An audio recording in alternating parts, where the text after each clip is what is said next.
All right. So how many colors do you have that shirt in? And how many have you sold? And where's my royalty? There's no royalty, buddy. I sent you a shirt. That's your royalty. That's my fucking royalty is a shirt? I sent you a nice shirt. What color did you send me? I think black. Yeah, it's okay. That's my favorite anyway. I'm pretty sure you like black. Yeah, that's that Paul one. I got yours and Paul coming. I like the white one though. It looks good. White does look nice, yeah. Yeah. Does it? See, I like white, but I hate wearing white because I'm that dude where if I eat something, I get it all over my shirt, and it always has to be the day I wear white. Yeah, but it's not like a nice shirt. It's an ass man shirt. So even if it has like a stain on it, it like kind of goes with it. No, this is my favorite shirt. This is a nice shirt. No, but I mean like. This is a shirt I'd wear to like my girlfriend's mom's birthday party. No, it's not. No, it's not. I certainly would. No, it's not. I would introduce myself as the ass man. Okay, honestly, if you have a family occasion and it's at your girlfriend's mom's house, you're going to wear that shirt. I 100% would. You're not just saying that for the podcast. No, I really would. And she could even tell you I would. Are they just cool like that, or you just don't give a shit? I hope they don't watch this, but I kind of don't give a shit. Would you never wear that around your wife's family? My wife's family, yeah, but they're like that. Like they would find it funny. Yeah, but not like I don't. Yeah, listen, we had the very first shirt I ever came out with said real shit on it, and I actually stopped making it because it said shit on it. Because I think a lot of people wanted to buy it, but they didn't want to walk around with a shirt that said shit on it. Yeah, I think it's awesome. I'd wear it. Yeah, I know there's a large group of people that would, but like for example, my sister, right? Her son is a fan of like mine and my bodybuilding career, whatever. And he's like, I want one of those shirts. His mom wouldn't let him wear it. So I thought about how many people are like that, like would like the shirt, but don't want to wear it because it says shit on, because it says shit on it. Right. Yeah. So ass man's fine for sure though. I think ass man's the same as real shit. It's the same thing. It's a certain group of people. Like, I don't want to wear that shirt to the grocery store. I did yesterday. I wore the black one to the store yesterday. I'd be more inclined to wear ass man than I would something that said like fuck or shit on it. Yeah. But Ian, would you wear that shirt to the grocery store? That one for sure. Yeah. You would? That's not something I would care about, you know? But like something that said like fuck you on the shirt, like obviously you would never wear that. No way. Yeah. You know? I wonder if you look like any of us when you wear a shirt like that, people are like, this guy's a fucking douchebag, you know? Like, but wouldn't they think the same thing if it said ass man? Or would they think no way? This is cool. So it would like reduce you from being like that monster bodybuilder to like it's kind of comical. Like this is a comedy shirt. Yours is kind of bodybuilding related when it's like real shit. It's like kind of like hardcore. So you're like living into your own stereotypes. Ass man's like, this guy's big and he's kind of funny too, you know? Yeah. I got you. Yeah, I could see that. Yeah. I think I wouldn't wear it not because it's bad, just because I don't like being stared at. Yeah. And I think you're going to be stared at anyway because you're big. And now I'm being twice as bad because I have a shirt. No, but see, this is good for you. This is actually good. You're thinking of it the wrong way. Because you're big, they're going to stare at you anyways. So they can use the shirt as a deflection. Okay. So they're not like staring at you. They're staring at the shirt. Yeah. So they're like, oh, this guy. Oh, no, the shirt. That's clever. That's actually not a bad point. Okay. You're camouflaging your ass man shirt. You know? I'm gonna do like an experiment. And when I get your ass man shirt in the mail, I'm gonna wear it to the grocery store. I'm gonna see what you have to take a video. I'm gonna have somebody video taping me, and I want to see the reactions. What you have to do is you have to wear the shirt every single day when you go out for like 2 weeks. Yeah. And tally how many times you get commented on, 1, your muscles, and 2, the ass man shirt. And at the end of the 2 weeks, then you can compare the two. Okay. This is a real real survey. A real social experiment. That's how you do it. That's the definitive answer there. What's going on, Nick? How many weeks out are you now? 13. I noticed that you pulled back from the blessing commentary. A little bit. But in your blessing commentary, when you pulled back, you kind of like I saw that. You like took a shit. You like took a shot at him. I had to get the final word in. Yeah. That's how I am. I saw blessing come back onto your page and call you a pussy or something because you're like not going to participate anymore. Yeah, and then he got roasted for that. So I'm like, Yeah, I don't think it's there. I do have to say one thing though. I don't know if you guys know who Chael Sonnen is, but he's a retired UFC fighter, MMA guy. And he always talks about marketing in MMA and how to market yourself and how to make yourself known and all this kind of shit. And I kind of have to agree with Blessing in one sense, is that it's kind of like what happened with Ian and Hunter. Their little rivalry took place, and they came on my show separately, and then they came on the show together. And then when they competed in Tampa, I bet you more people watched that Tampa show just because they wanted to see this little rivalry play out. Okay, no, here's the thing. Like Hunter and Ian, that was a good rivalry. Yeah.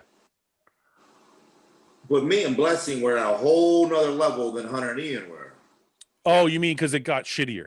Yeah. It just kept going. Yeah. And being 13 weeks out, that shit gets old real quick. Yeah. You know what I mean? Like they had a good rivalry. Like you would hear about it. It would kind of fade. And then, they would talk a little bit. Like this was every fucking day. Well, it was almost like their rivalry almost played out on this podcast. Yeah. Yeah. So it was kind of like they would come on individually. But like they never really said anything to each other on social media, really. Yeah. The way me and Blessing did. That's why I was like, we would make jokes. Like Hunter and I would make jokes. Like, we chirp each other on each other's Instagram, but it was always like in a very friendly, respectful way. And like I could run into that same, like when I was in Tampa, I ran into the grocery store and we were like, oh, what's up? And like taking Instagram pictures. Yeah. The one thing I noticed about, you're right. The one thing I noticed about Ian and Hunter was it was respectful all the way through, even till after the show, and even through all the way through to the Olympia and everything. Like it never ever got shitty. No. And also I have to think as a competitor myself, I mean, some people like this kind of stuff. I don't like bad energy when I'm trying to diet for a show. Yeah. Like the energy. I started to feel that a little bit. Yeah. Like the energy that Ian and Hunter had was almost like it would drive you more in the gym. Right. But the energy that you and Blessing had going on was kind of like, it just got annoying. Annoying energy. Like, yeah. So that's a good thing. So you put a stop to that now. So now you're completely focused. Yeah, I'm good. And you're skipping Indy. Well, I'm not skipping. I'm not saying you're skipping. Like you're going for New York now. Yeah. Change of plan. How's training's going good? Yeah, real good. How's your weight? I was 278 this morning. What'd you start at? 280 something, right? Yeah. Well, Sundays are my high days. Like I go out to eat a lot on Sundays. Yeah. We do it. We go real low throughout the whole week. Yeah. And depending on how my weight is, normally it drops a good amount. Yeah. We eat a lot on Sunday. Yeah. To pretty much have a little rebound and then, keep going like that. So yesterday I was 275. And this morning I woke up 278. That's my favorite kind of diet, right? Like I like it. I've said this so much in the past because that's what Chad Nichols got me used to, is go hard during the week and then kind of refill on like for one day kind of thing. It's been working because then like we fill out a little bit and then during the week we just get harder and leaner, and then we flatten out by the end of the week and then regroup. You're fucking late. Dude, first of all, you guys changed the fucking day time a million times. I was ready every day. You guys want to put on the fucking day I got to train. You could all suck a bag of dicks. Nice to see you too, guy. And I got to change my training schedule for this fucking shit. I love how you go like 0 to 100. You just got here. You don't even say hi. You just go right to. Dude, you don't deserve a high. We were supposed to do it on Tuesday, then Thursday, then Sunday. You guys change it nonstop. Okay, I want you to go ahead, Nick. Nice I love you. you. That's a great shirt. Thank you. I want you to know, Guy, that all these changes that are being made are for Nick. Nick, you're not that of importance. Well, he's dieting, so we have to make concessions for him. Well, fuck you then, buddy. Whoever is dieting always gets the first priority, right? So his priority, he gets to say next. Well, he was busy all week. What do we want? He's not that busy. He's got to. Guy, I'm going to kick you off this podcast soon. He's busy selling millions of Ass Man shirts. That's true. Yeah, he's making millions right now. If I could leave him alone. I wish I was making millions. No boss over here at the Ass Man shirts. Anyway, so we were talking about your diet. So you're going low all week, and then you're getting one on that high day. Is it just high clean or high cheat? No, we do 2 cheat meals and a high day of clean foods in between. What's your cheat meals? I want to know. So I go in the morning, I get breakfast. I go to this nice breakfast place I like. I usually get a 3-egg omelet stuffed with chicken, onions and peppers, 4 orders of toast with jelly, 2 muffins, and 2 orders of roasted potatoes. That sounds like a clean off-season meal.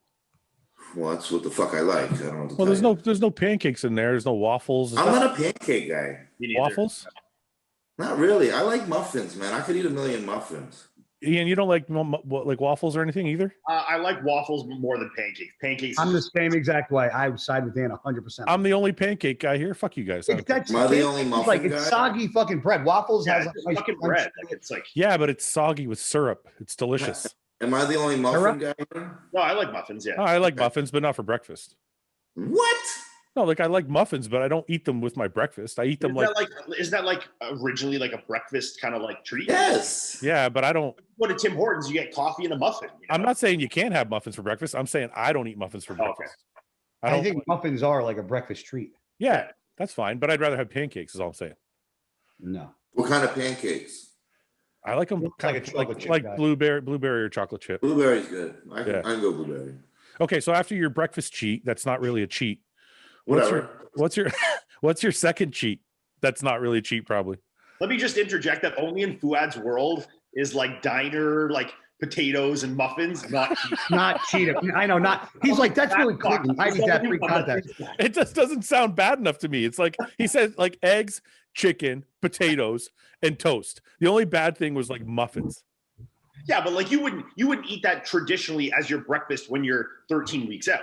No, but I'm just saying, like, no, you're right. It's a cheat in that sense that it's like out at a diner. Yeah, I agree with that. But I don't know. When I think cheat, I think shitty. And I don't think chicken, eggs, and potatoes and toast is shitty. It sounds just like a clean refill. Like that backdrop, bitch? Yeah, that's classy. What? No. Okay, so what's your second cheat? I want to know if that's clean. I go to Five Guys. All right. See, now you're talking my language. Yeah. There we go. And then after Five Guys, I usually have ice cream and cookies. Oh, fucking see. You do that Five Guys is like your last meal of the day then? No, so actually how we do it is like I have my meal 1 as the cheat, and then meal 2 would be like my normal meal, but higher carbs. Yeah. And that's my pre-meal. And then I have my meal 3, which is my post, and then meal 4, I go to Five Guys. And then you have 2 clean meals after that? Yeah. See, I can't do that. I like a lot of people can't, but it doesn't like fuck with me. Like I'm starving after that specifically. Hey, when you get Five Guys, do you have the cheese on it too? Yeah. Yeah. I feel like if I eat a burger from Five Guys, I don't have cheese on it, I can go right back to my normal food. It doesn't affect me. But if I have cheese, it fucks up my rest of my meal. You had ice cream too. If I had cheese and ice cream, and like I'm pretty good with dairy. If I had that, my appetite would be fucked the rest of the day. I had pizza and ice cream last night, and I had a rough fucking and morning. Really? Yeah. That doesn't fuck with me. I'm like, do that again. I was starving. So listen to this. So I decided like about, I don't know, 6-7 weeks ago, I'm going to stick to a pretty regular diet and only have my cheat on the weekend. So this past Saturday, I'm like, I don't really feel like cheating. So I'm just going to have kebabs and rice. So I ordered in like a clean cheat. Like I did kebabs and rice. And for some reason, my brain didn't accept it. So yesterday, what does that mean? It means register as a cheat to you? No. So yesterday I got McDonald's. I was like, I had to, you had to satisfy it. Yeah. I had to satisfy that once a week shit meal. Your fat cell wouldn't accept that. The fat side of my brain was like, what is this kebabs and rice shit? I can literally picture the 2 little like caricatures in Fouad's brain. Going back and forth. The clean side's eating the kebabs. The other one's like, fucking pussy, get the fucking McDonald's, you bitch. You call this a cheat meal? You know, the fucking shitty thing is, after I ate the McDonald's, I regretted it horribly. What'd you get? I say that every time you tell me you got McDonald's, so I'm right there with you. But I'm usually not unhappy with it. But yesterday I was like, fuck. I got a Big Mac, cheeseburger, McChicken, and egg and sausage. Was it just a bad load of McDonald's, like where there was dry buns or fucking meat or something? Or was it just like it didn't taste good? No, I just didn't. I was proud of myself for not eating a shitty meal Saturday night. Yeah. And then I fucked it all up, and I was like, fuck. So your McDonald's mitochondria not accept that. I don't know, man. Fuck. What are we gonna do? It's a thing I got. Yeah, you and your cheats. Listen, once a week is not bad. Once a week's not bad. No, you're trying to justify it. You're trying to get acceptance from us. No, I don't give a fuck if you accept it or not, motherfucker. I can still look good and cheat once a week. You're not fucking compete next week. Like, who cares? Well, yeah, but that's what I'm asking you guys. Like, I cheat every night, so you all kiss my ass. That's because you're small. Yeah, Nick. That's true. He's just trying to get it big. Yeah. Fouad, any day, bro. Any day what? Pick a day. Any day what? Pick a day. On stage or in the gym. Pick a day. You can't beat me on stage. Are you fucking crazy? Pick a day. Hey, I'll see you in March, buddy. Dude, I'll put my best against anybody. Listen, this is going to trigger Ian. I'll put my best against anybody on this panel. Jesus Christ. What? Yes, Nick. Yeah, you too, motherfucker. I didn't say now. I said my best. So what year do you think was your best? 2015 or 2011, one or the other. You think that fucking gap there, pal? You think you would have beat my Olympia this past year? Your best, yeah. I would hard on that. I know. Ian's butthole puckered up like big time. He's fucking ready. No. I'll be like, I've been on this podcast before. 100 times we've had this conversation. I always give you the diligence before the Olympia. I said 100% Fouad's best would be my best. I'm not done yet. I didn't say I could. Okay. I'm saying. Well, you did say you could. You said my best would be everyone's best. So you did. Interesting. Okay, let me rephrase. I said I would put my best against anybody on the panel. I didn't say it would beat you, but I don't think I would be embarrassed. Like I think my best. I'm not saying I would beat you either. I was just generally curious of what your answer would be. You looked really good this year. I don't know. I think you probably would edge me out. I don't think it would be bad though. Like I think you would win, but I don't think it would be embarrassing. That's all. I don't know if that's. How do you see it? We're gonna get someone now, like one of these pages is gonna make a nice like side by side comparison. Oh, be ready! It's coming. We're gonna have like the little polls, like Fouad, Ian. Like, yeah, but you know what they do, Ian? They'll pick like either your absolute worst year or Fouad's absolute worst year, and then the other's best year. They do it all the fucking time. Yeah. This is what's going to happen if that happens. Ian's relevant right now because he just took 7th Olympia. Everyone's going to say you for sure. The most relevant guy is going to get. Yeah, but right now everyone hates me because I hated on Kevin LeBron. So now, Wait, what? Wait, when did that happen? I missed. Can we not talk about it? I don't want to talk about it. It's going to be on the podcast. It's going to be Fouad 99%, Ian 100%, and it'll be my mom. That'll be my mom that won. What do you, Nick? What do you think? Do you remember what I used to look like? I want to ask good. I want to ask a different observer. In 2011, no, I don't. I'll be honest. You don't think the 2011 would beat Ian? Which was 2011? No, I'm saying I don't remember what it looks like. Okay, here, let's bring it up. Okay, show me. Just for the fuck of it. Let's see. Okay. This is the Flex Pro.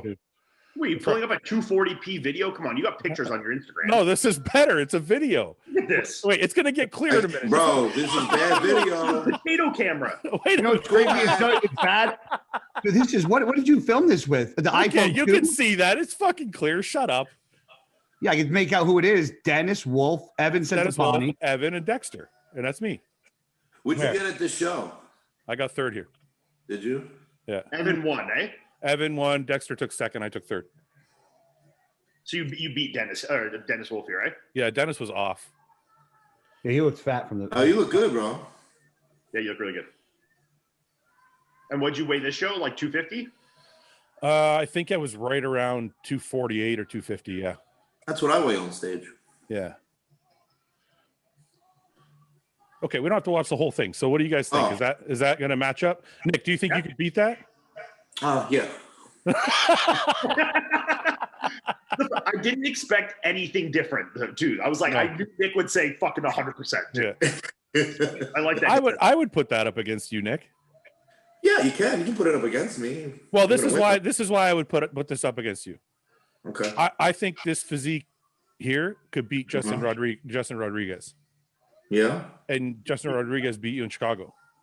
Yeah, well, never mind. I'm not going to say anything.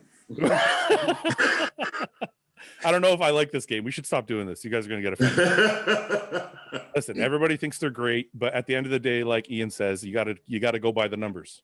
Yeah, I'm banned from critiquing bodybuilders now, so we'll stay out of this. No, no, you're not. No, but like Ian says, like everybody's going to be subjective. Everybody's going to think they have their favorite. At the end of the day, the numbers do the talking. Yeah. And Ian's just took 7th at the Olympia. So he's got a better record than all of us. Right? Well, I just began. So what's your highest at the Olympia, guy? 6. He's got me by 1. It's 212. Yeah, but 212 here we go. doesn't count. Listen, if you guys find an open guy if you show me every open guy trains harder than the 212, I'll accept that all day long. But until that fucking happens, I'll fight every one of you on that. Wait a minute, you think 212 guys train harder than open guys? No, I think I know how fucking hard I train. So you don't tell me that it's only 212 because I'll bury 99% of the open guys any day of the week at the gym, and I'll fucking put that against anybody. I'll train with you in the gym. Whatever. Guy. Let's train legs in March. I'm going to 27th. What? 27th, right? That's when it is now. Yeah. Yeah, he pushed it. He texted me. What's the 27th? He texted me last night. Yeah. Hey guys, what's the 27th? Oh. Flex's grand opening of his gym. Okay. He asked me to be there too, so I'm going to train legs with you guys. Are you going to go? Yes.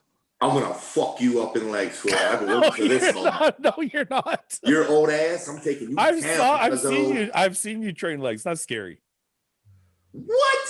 It's not. I'm gonna be there with 1 plate safety bar squats. You know, slow. Hey, I just posted wraps over top of them. I just posted a leg video. I'm fine, motherfuckers. I just squat 4 plates for fun.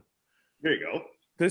I just saw your leg press video. I could do the same thing you did. I ain't worried about it. Okay. What's so scary about your leg training? Tell me. You didn't see what happened after the leg press. What happened after the leg press? You do a backflip?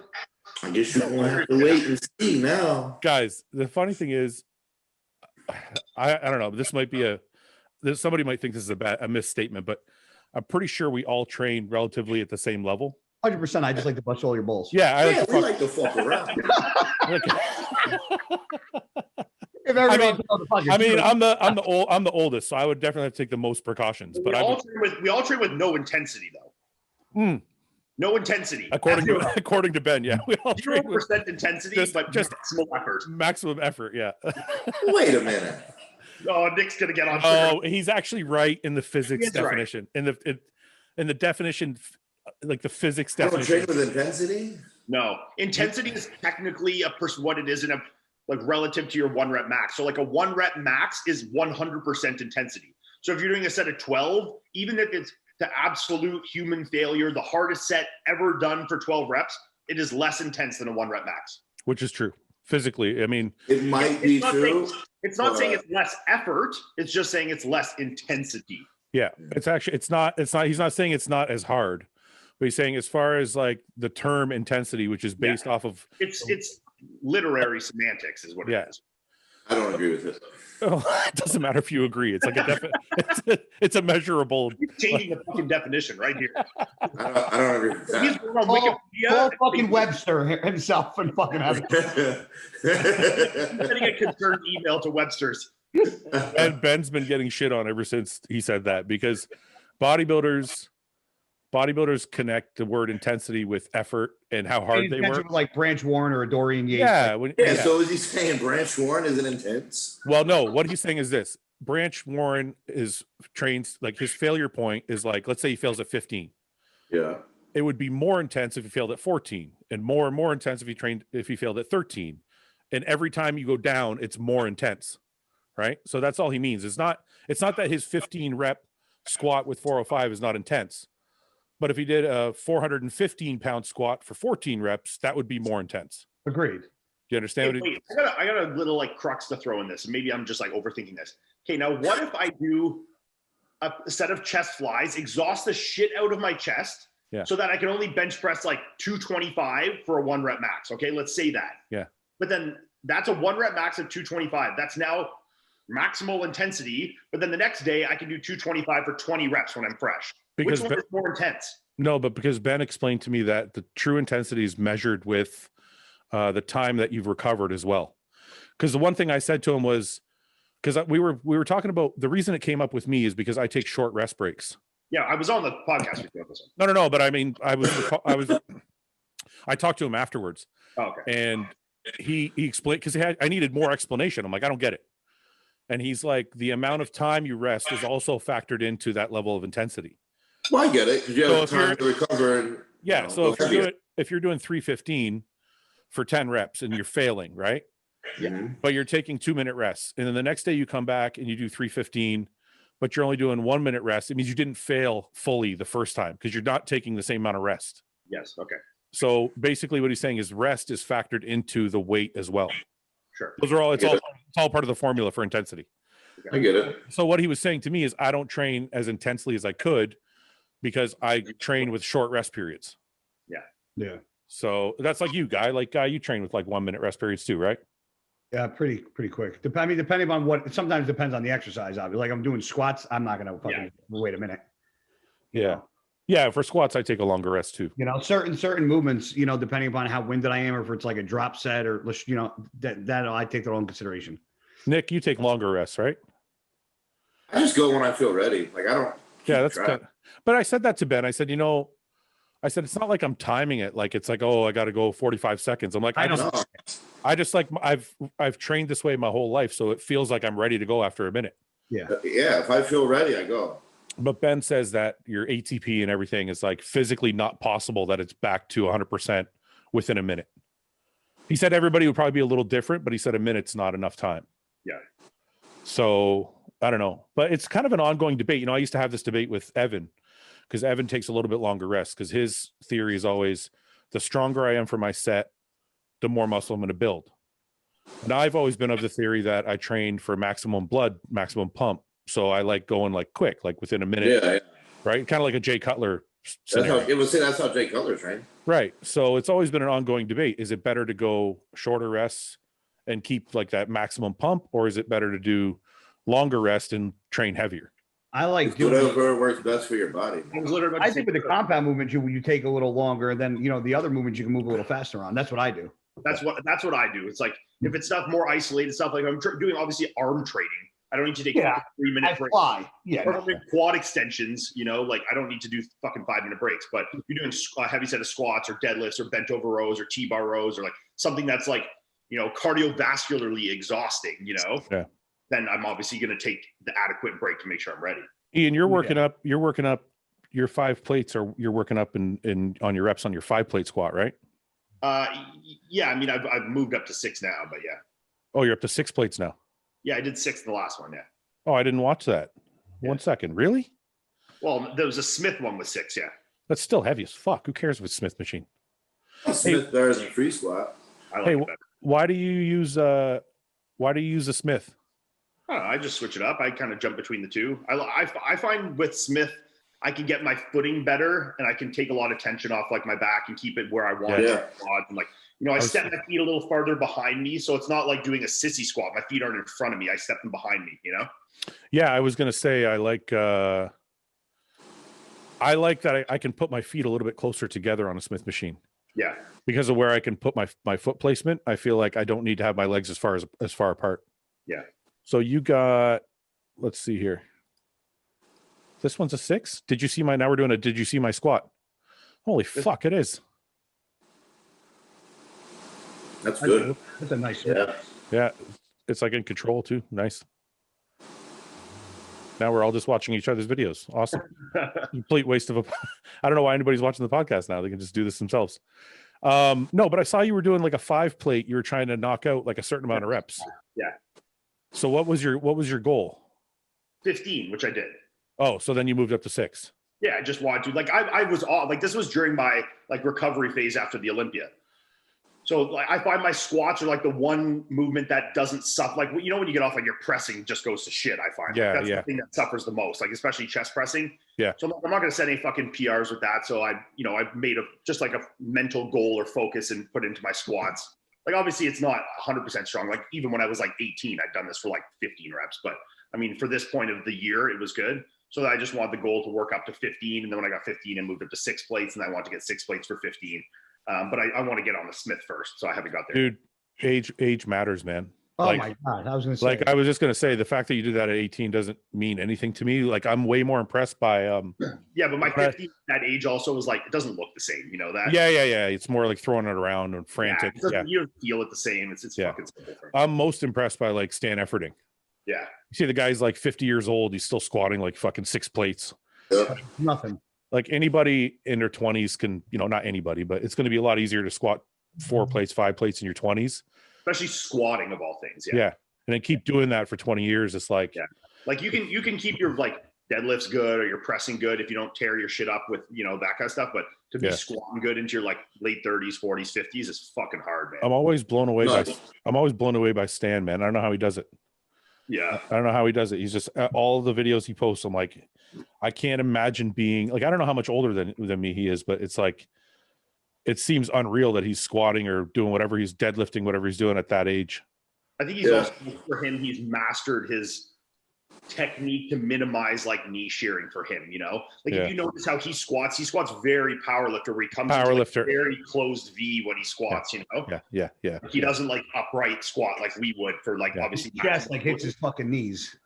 His chest hits his knees, he closes in to close the gap, you know. That's a powerlifting style, but I still think to myself, I'm like, man, after doing that for 20 or 30 years, wouldn't your lower back much easier on your knees? Like even your lower back though, wouldn't like your lower back be fucked? Like I mean, if he squatted like that for a long time, I'm sure he's acclimated to it, but still, Guy, what's going on with you? Anything new? Not, man, just fucking hanging out, bro. Yeah, all right. Just hanging out, bro. Sound like fucking Jay there. Okay, let's do some questions. How much cardio do you do in the off season? Also, if you hit legs in the morning, will it affect muscle growth if you do cardio at night? Anybody?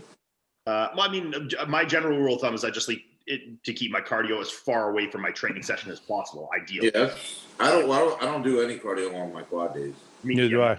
No, me neither. I do. Like if it's during prep and I'm like you're behind, you know, or something. Oh yeah. And you need to do cardio 7 days a week, then just try and make the conscious effort to space it as far away from your leg training as possible. So if you know you're going to train at noon, okay, do your cardio in the evening. If you're going to, you know, train at 9 p.m., then okay, do your cardio in the morning. Just be smart, you know. I always do 6 days and I always take leg day off. What about Guy, you said you do on leg day anyway. It doesn't bother you? I do cardio every day. On leg day. How far do you space it from leg day? First thing in the morning. I do. And how many hours or meals do you get between that and your leg? 2, 3. 2 or 3. My cardio is not intense any. I mean, I do cardio all year round just for health purposes. You know, it's just on the treadmill. Sometimes I'll base what piece of cardio I do based on my legs. Like I don't do the stairs on leg day or after. No, you don't do the stairs on leg day or after. No, so I'll do the stairs like on back day or chest day or, you know, on like my push days or my pull days, but I won't do it on my leg days. So on your leg days, you do what? Treadmill? Yeah, I have a treadmill downstairs and a Stairmaster. Yeah. All right. Would you rather pass a kidney stone every day to win the Mr. Olympia once or second place for 5 years with a normal prep? So wait, there's no kidney stones to come second? Yeah. Or pass the kidney stone to win? Obviously, pass the kidney stone. I don't know what all I've heard is it's like the most painful thing you could ever endure. Terrible, but like it's like okay, you pass it and then it's over with, and then you go on with your life, you know. Yeah, but if you're second place for 5 years, that's good. Oh, I thought it's second place for 5 years. Yeah. Or winning once. Yeah. Yeah, and passing a kidney stone. That's tough. Nick, what do you think? I really want to win, man, but I'm not trying to pass a kidney stone. Guy? How many kidney stones do you have to pass? It says one. Oh, just one kidney stone? Yeah. I know some guys who are some pretty big pussies who pissed out kidney stones, so I think I could make I think if it's only one kidney stone from what I've been through, I'll piss out 2 for you. Throw in an extra one just for shits. Exactly. What about you, Fouad? I'd pass the kidneys. Yeah, I'd do it. I'd take the fucking pain and win the Olympia for sure. Yeah. I do think second place for 5 years is lucrative though. Because it's more lucrative, but it's not as iconic. Okay, wait. Sense again. This is what I'm thinking. Do I get to have my career and win one Olympia, or do I get to have 5 years of second places at the Olympia? Because the rest of your career matters. Like if you have one Olympia, but the rest of your career is like, man, then I'd rather be at the second place 5 times. Yeah, that's a good point. You know what I mean? So I mean, you could go to both ways. I mean, you know, your answer is obviously going to change. You just answered that there. Because if it's going to be your like just a normal like career, the one win, you'll probably take the 5 second places. And if it's a career that goes accordingly to each one, then you'll probably take the win. Yeah, I'll take the win and sell my kidney stone for millions. Is a pump product really necessary to get a better pump, or can you really get a good pump just from your diet? I think pump products. I think it helps 100%. Yeah. It definitely amplifies everything. 100%. Yeah, I agree. Yeah. And like obviously with diet, you can do stuff like obviously hydration and like sodium intake and stuff like that is going to help from a nutrition standpoint, but you can still do those things and take a pump product. You know, somebody messaged me, said they got a really good pump from our pump product, and then he didn't after that. And the one thing this is actually a good question that came up, because the one thing people need to know is the pump product is just an amplifier to whatever you're already doing. Mm-hmm. If your diet is shit, or you didn't drink enough water, or you slept like shit, it doesn't matter if you have the best pump product in the fucking world. It's not going to matter. It's not going to work. So it's just going to amplify your already existing diet and program. It's not going to be magic. What do you guys recommend on GH amounts for bulking? And do you do intramuscular or subcutaneous? Bottle a day. A bottle a day. I don't doubt it, you motherfucker. That was the true answer. That was the truth. Yeah, because I look like I take a bottle a day, a whole whopping 205 on stage. Sign me up. I've always been a 4 to 6 guy. I was going to say about 4 to 6. That's where I think that, yeah. Yeah, that's kind of... It's funny. So I started this podcast to kind of get some of the truth out. And now there's guys out there making videos saying that we're lying. And I'm like, okay, so if I say 4 to 6, if I say I don't take juice, people are like, you're lying. If I say I do take juice, but I take 4 to 6, they say I'm lying. It's like they're only going to tell. It has to be 2 grams of tren and 20 of GH. Yeah. Because they think that it's all gear, no hard work. I know. So so for them to believe it, it's got to be they just want confirmation bias. I know more kids, like amateurs, that take absurd amount of things. This is literally no reason. Or pros. And no hysterical. reason. And I like my reaction. I'm like, you take all that? And they're like, yeah, isn't that normal? I'm like, no. But don't you think it's a funny thing that like people want the truth, and then you finally give them the truth, and they think you're lying. And then they're like, well, that doesn't match what I already had in my head, so you must be lying. But I'll say I have guys / friends that I know blatantly lie about what they take. Yeah. Blatantly lie what they take.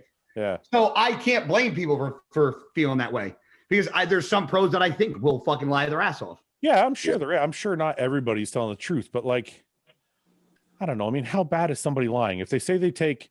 I tell everybody, you can check my journal. I have every fucking thing written down in my journal that's in my body when I prep.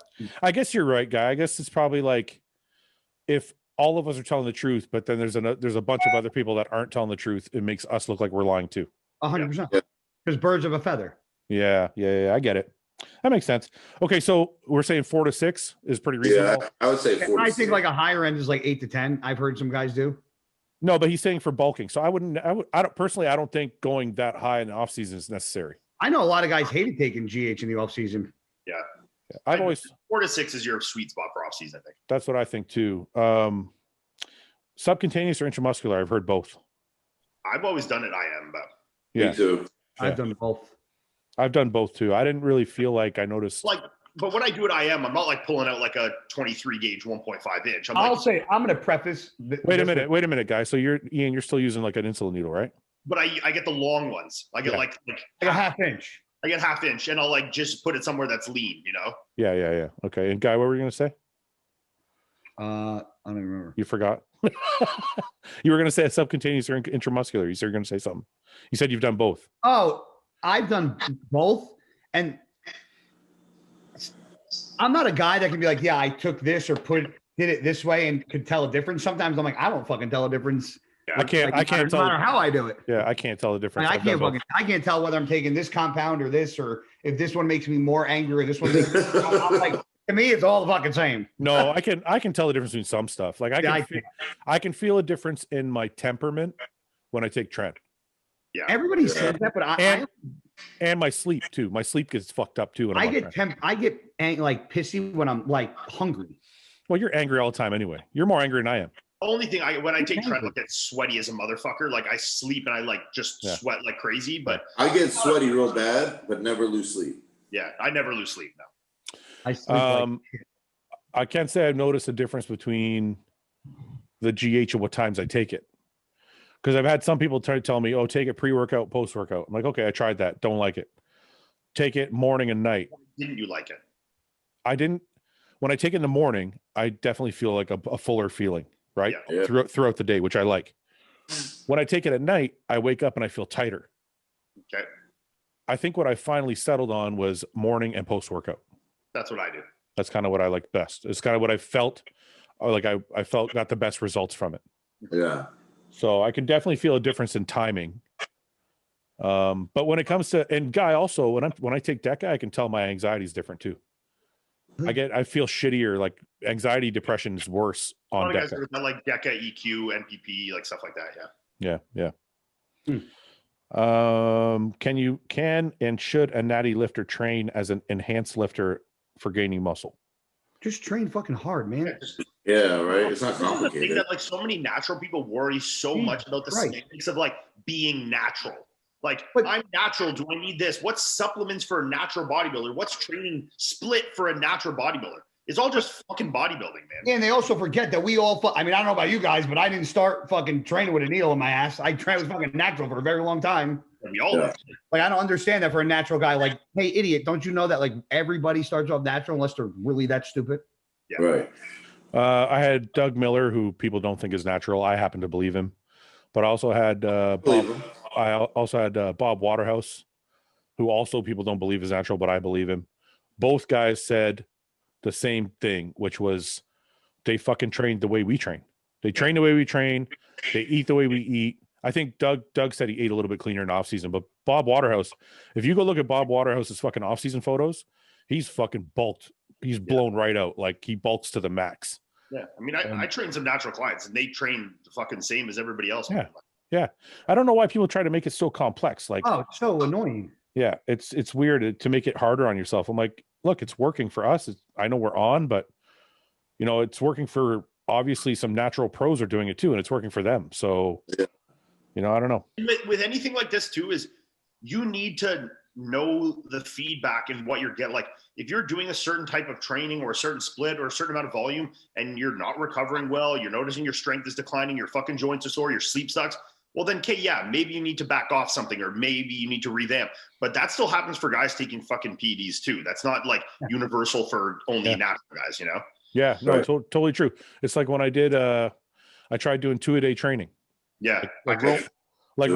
Roman does that. And we were talking about it when he came on the podcast. Yeah, I know Roman's a freak. I can only get through, well, I have a theory about it too, but I can only get through about 4 weeks of 4 to 6 weeks at most. Yeah. And then how many days a week do you train? Like 5 or 6. Yeah.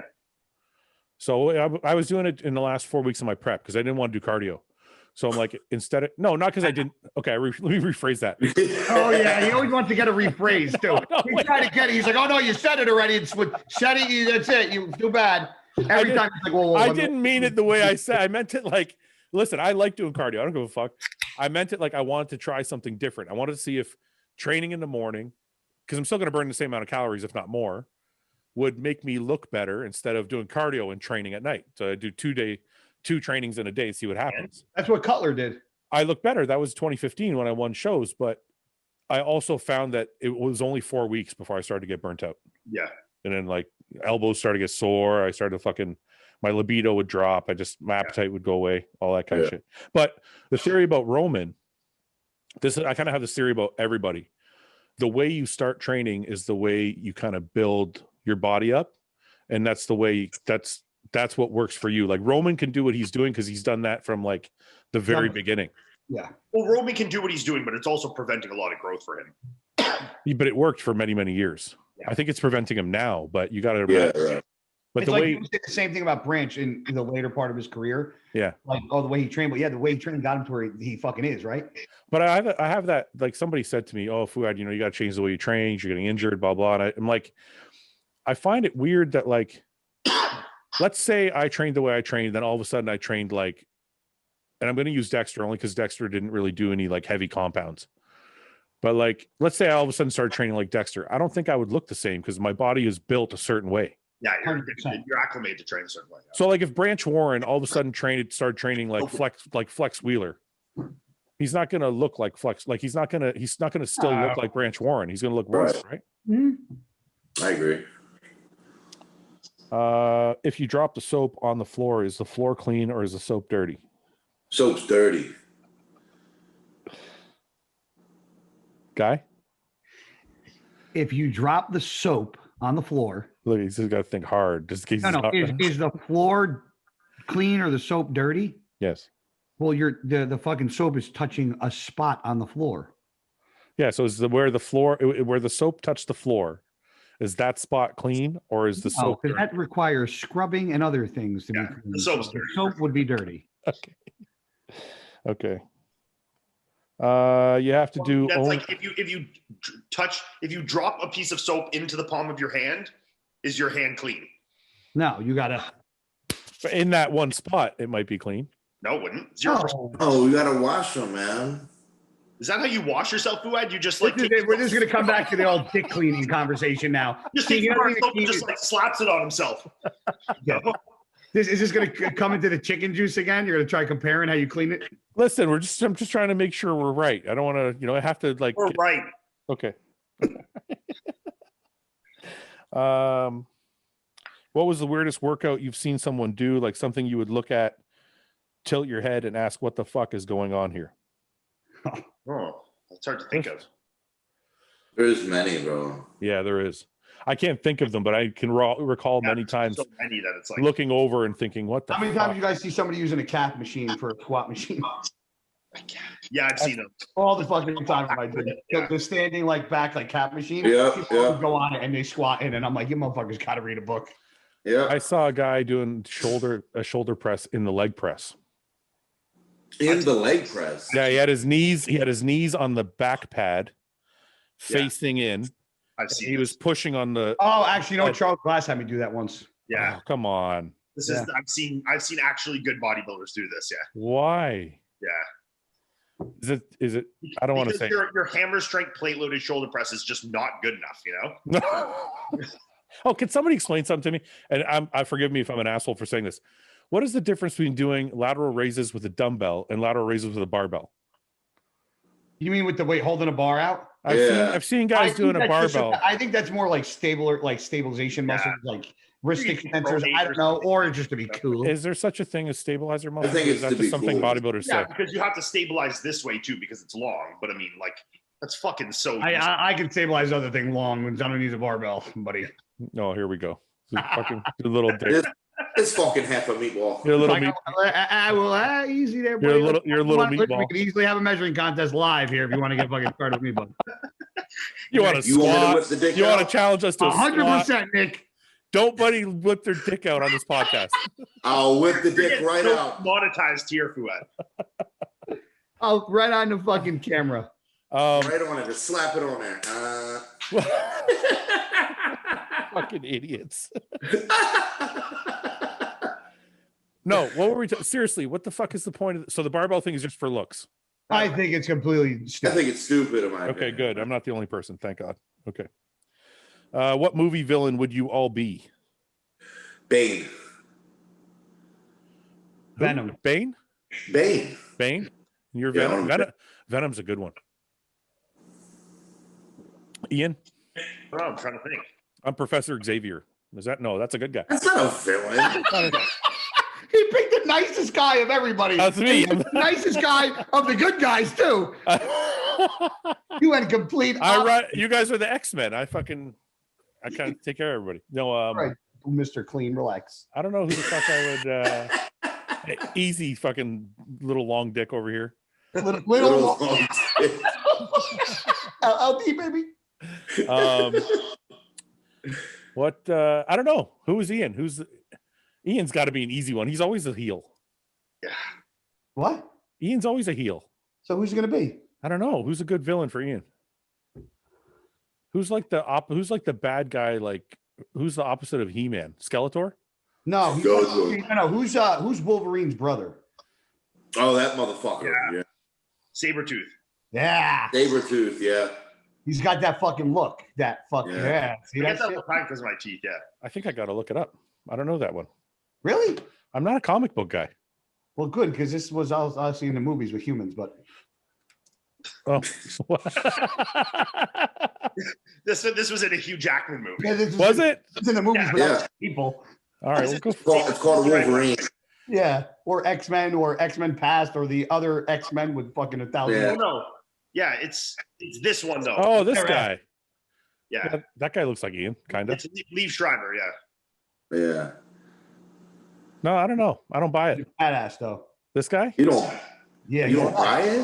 Like more. Grow my hair out. Like more like this. Is this Ian? Should I grow my eyebrows out like that? Too, yeah. You think I could get that with my eyebrows if I grew them out? No. Yeah. Yeah, bro. Just I think you could, bro. I think you could do it. Totally can do it. I don't know if I think I've passed my point of growing hair that long in my bodybuilding career, you know? And Guy said he's Venom. I don't know if I buy that either. Yeah, that's a good one. Why? Yeah, that could be you. Well, who you remind me of, Fouad? Who? Don't You say the anything. guy from is it from You're such a. I know it's gonna be shit. It's gonna No, it's a good one. It's a good one. Wait, I'll get it here. You want to know why is it Venom? Because the guy's a smart ass the entire time. No, I know. I love that. I actually like that movie. Who are you? Said you're Bane? Yeah, I'm Bane. Yeah, you'd be Bane. I could see that. That's you, Nick. Yeah. Anything to cover your face. I'm handsome. You ever watch Daredevil, like the Marvel show? Yeah. He's Kingpin. He's the Vincent D'Onofrio guy. Oh, Kingpin. How bad is it? Let me see. Oh, fuck you. Who's this guy? No, who's the guy made of stone in Fantastic Four? That's cool as shit, Fouad, right there. Yeah, this guy's cool. Who the fuck is this guy though? That's not good. Well, that's just from a different one. This is from the Marvel. Okay, I'll be this version. This guy's cool. Yeah. All right, I'm this version. That guy's dead now, though. Okay. Didn't that actor die? That's the Green Mile guy, right? Yeah. He did die. Yes. Okay. Who would be the Tom Brady GOAT of the bodybuilding world, and the Patrick Mahomes? Oh, that's easy. Fucking Ronnie Coleman, no? Yeah. But like when you talk about like Tom Brady and you talk about like PR guy and like championship, I think of Jay. I don't think of Ronnie Coleman. I think of Jay too. Yeah. Yeah, but no, they're talking Tom Brady. They're talking about rings, bro. If you're just talking about GOAT, then obviously it's Ronnie. He said, yeah, he actually says GOAT. Then yeah, it's Ronnie for sure. Is Ronnie Coleman the GOAT, or this is actually a debate that came up on was it this podcast or the other one? I don't remember, but it was this podcast. We were talking about Dexter and Phil. Yeah. But we didn't talk about Dexter and Ronnie. Who's the GOAT, Dexter or Ronnie? Because I've struggled with that myself. I'm like, fucking, Ronnie. You can say the greatest Olympian of all time was Ronnie Coleman, but the greatest bodybuilder of all time arguably could probably be Dexter Jackson. Because greatest also to me means longevity and how at the top of your game you were for how long he was. I mean, that's pretty. I also think though there's an aspect of this is like recognizability and like influence of the sport, and I think Ronnie's pretty unparalleled for that. Like every kid with like in their fucking mother knows like the Yeah Buddies and the Ain't Nothing But a Peanut, and like everyone knows. Like you can go to fucking India and they can't name one bodybuilder, but they'll know who Ronnie Coleman is. Yeah, that's actually true. Yeah, they won't know who Dexter is. I mean, obviously from a bodybuilder's perspective, we know what Dexter has done is ridiculously impressive and almost unfathomable. But when you're talking about like greatest of all time, like so why did you guys say Jay? Pardon? Why did you guys say Jay? That's just what comes to my head when I think of Tom Brady is Jay. He's saying Jay because Tom Brady's more commercial. All right, you guys know what I say of Jay. I think Jay, as far as overall bodybuilder, ambassador of the sport, hands down. Yeah, that's why I think he's saying Tom Brady. Yeah, but because like I think of charismatic, I think of like good ambassador for the sport. Like, lucrative and stuff like that. But if you're just talking bodybuilder, then it's hands down Ronnie Coleman. Yeah. Yeah. Okay, let me ask you guys this: if you could, let's forget about the post career history, like the fact that Ronnie is had some injuries and whatever. Let's say he was healthy. Would you rather have Jay's career or Ronnie's? Ronnie. So the only reason you would pick Jay is because Ronnie's had some issues lately. Yeah, I mean, it's hard because when we're talking just career standpoint, then yes, I would rather Ronnie. When we're talking about what kind of person, what kind of life, and what kind of like, whole other thing outside of bodybuilding, I would rather say, And Nick, you think Jay for sure, right? Always. Well, you said Ronnie. You said Ronnie. Yeah, but I want to change my mind. You almost slipped and went against your guy. You know that, right? You guys, man. You ain't gonna slip with me on here, bro. I'll fuck catch everything. So who did you pick, guy?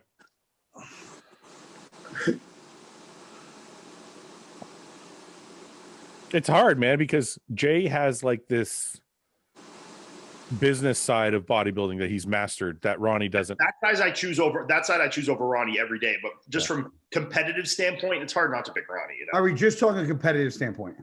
No. I was asking as a whole, but imagine Ronnie didn't have any health issues now. Everything is the same except Ronnie could still walk and do all that shit. Ronnie's in as good of health as Jay is now. Yeah. Everything else is the same. Then you can't really and then you can't really argue it to be Ronnie. Yeah, I think it would be Ronnie too. I mean, he's got a supplement I think we all look at where Ronnie is now and we're like, no, hell no. Yeah. But if Ronnie was healthy, you're like, he's got a supplement company, you know, he's doing well, he's done well for himself. He would probably travel a lot more if he could. Yeah. You know. Would you rather witness the night you were conceived or the night one of your parents were conceived? Oh my God, dude. The night one of my parents were conceived. Yeah. Yeah, probably my parents. So the question is, would you rather watch your grandparents have sex or your parents have sex? That's literally the question. My grandparents. My grandparents, for sure. Yeah. Who thinks of this? I don't know, man. I hope some of these guys fucking take up like that texting therapy. You're all some crazy fucking people. Oftentimes doing faster cardio suppresses my appetite like crazy. Is a bad thing if I'm not getting a meal in 1 to 2 hours post cardio. I'm sipping on EAAs during cardio. I'm gonna say it's a bad thing, personally. Wait, suppress. I mean, he's less hungry for longer. Wait a minute. I'm just saying, like, is it basically the question is cardio's making him not hungry? Is it bad to do your cardio and then wait 2 hours to eat? Yes. Yeah. I would ideal. Yeah, I would think so. Has he tried doing his cardio at a different time of the day? Like, do it before bed, man. Like, yeah, I was going to say that. Or eat breakfast. I don't think you should be doing fast cardio anyway, personally. I think he means fasted. Yeah, fasted, bro. Oh, he probably switched it. Yeah, he probably had a auto correct. I would stop sipping EAAs first and try that. Yeah, that might be. I don't ever sip EAAs during cardio. Because maybe the sucralose in the morning is fucking his stomach up, but he's just not hungry afterwards. Because I sip EAAs during cardio. I never do. No, I was talking to Nick because he's saying he doesn't. Yeah, I don't. Why not? I'm just saying it's bothering his stomach. No, I'm not disagreeing with you, guy. I'm just wondering now who uses EAAs pre or during cardio fasted. I don't use that at all during cardio. Nick doesn't. Ian? I drink them as well. During or before? I start sipping it, like I'll drink half the bottle before and then drink it. And then Guy? During or before? I drink it during my training, during my stretching, and then when I'm done. No, not training. During your fasting cardio. That's what I meant. I drink it during cardio, and then while I'm stretching, and then right when I'm done, I save a little bit, and I throw 2 scoops of collagen in it from Revive, the collagen. Oh, okay. And I kill that, and then I pound that, and then I make my breakfast. Okay. So I save a little bit for after. If you could be in the top 5 call out with you in your prime against any 4 other bodybuilders, who would it be and why? I think Ian's answer to this is the best. I picked four shit bodybuilders so I could win. 4 shittiest people. Obviously. Why would I pick 5 people or 4 people are going to destroy me and then I'm 5th? Obviously, I don't pick legends. I pick shit people and win the Olympia. If you guys had to coach each other for a show, who would you want to get coached by, or who would you least want to get coached by? I can't wait to fucking hear this. Fouad, you're first on this one. Oh yeah, baptism by fire. You fuck. Okay, no, I'll go first. I'm gonna get the shittiest end of the stick here. Okay. Go ahead, Ian. You go first. I'd probably most likely like to be coached by Guy and coach Nick. Sorry. Man, you're my fucking dude, bro. Ian wants to get coached by Guy. And I'd like to What are you taking fucking notes? No. I am taking notes. Shut the fuck up. So Ian wants to get coached by Guy. It doesn't say who would you want to coach. It says yeah. Oh no, it does. Okay, it says who do you want to coach? Who do you want to be coached by and who do you want to coach? Who do you want to get coached by? And then it says who would you least want to get coached by? And who would you least that leaves you out, so I guess that Wait, who was it? There's two. But it also says, who would you least want to coach? I'd probably least want to coach Guy. Yeah. Yo, I listen to every fucking thing I'm told to do, motherfucker. You can't have it both ways. Fuad would listen. Fuad would be a fucking. I think Fuad would be a fucking baby. No. Fuad would just be cheating every weekend. I would just know it already. So no, yeah, I would drop Fuad as a client. I love this podcast. This podcast has made my bodybuilding career a fucking complete joke. Everybody thinks I just cheat all day long. Well, no, the thing is, we all know you don't cheat, but because you talk about food the most, we rip on you for it. Yeah, that's fine. I would want to coach James the most. Oh, sorry. I thought we were just talking about the guys that are on here today. Well, I'm figuring. Okay, no, fine. No. Okay. I'll take fucking relax. Jesus Christ. Oh, You're breaking rules. I want to coach Iain the most because he's going to get the highest placing and make me look good. I want to get coached by Iain because he coaches Chris Bumstead, so he probably knows what he's doing. Not a dick sucking contest. I would shut up. I'm just being honest. Tell me more, Fouad. I would want to least. I would want to least coach Guy. Pretty much, coach. You're such a fucking. We're all in agreement. You're a real piece. You know what? See, I was waiting for him to say least coach Guy because he's thrown more fucking shit in my direction and changed my life the past year. But he wants to least coach me. You are a fucking fake. You're fucking fake, bro. It's so intense, man. I want to. Yeah, I don't know. I'd like to coach Nick too, but I have to pick one. So, what's the other? I have to least get. I guess I'd pick you, Nick. I at least want to get coached by you. Oh, okay, cool. I just have to throw you in there somewhere. If I say by Guy, he's gonna fucking kill me. I don't give a fuck. I don't like you. Okay, Guy, go ahead. Who do you want to coach, and who do you want to get coached by? Well, I would have to say get coached by you because I've listened to you more than anyone on this podcast. I listen to Nick because Nick wouldn't cheat. And who was the other one? So you want to get coached by me? Who do you want to? Well, what were the three? Who do you want to coach? Who do you want to coach? Oh, who do I want to? Yeah, coach? who do you want to coach? I'd be flip between Nick and Iain. Don't do me dirty on this one.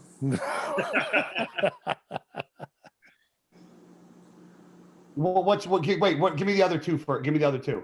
It says, who do you want to coach? Who do you want to coach you? Who do you want to get coached by?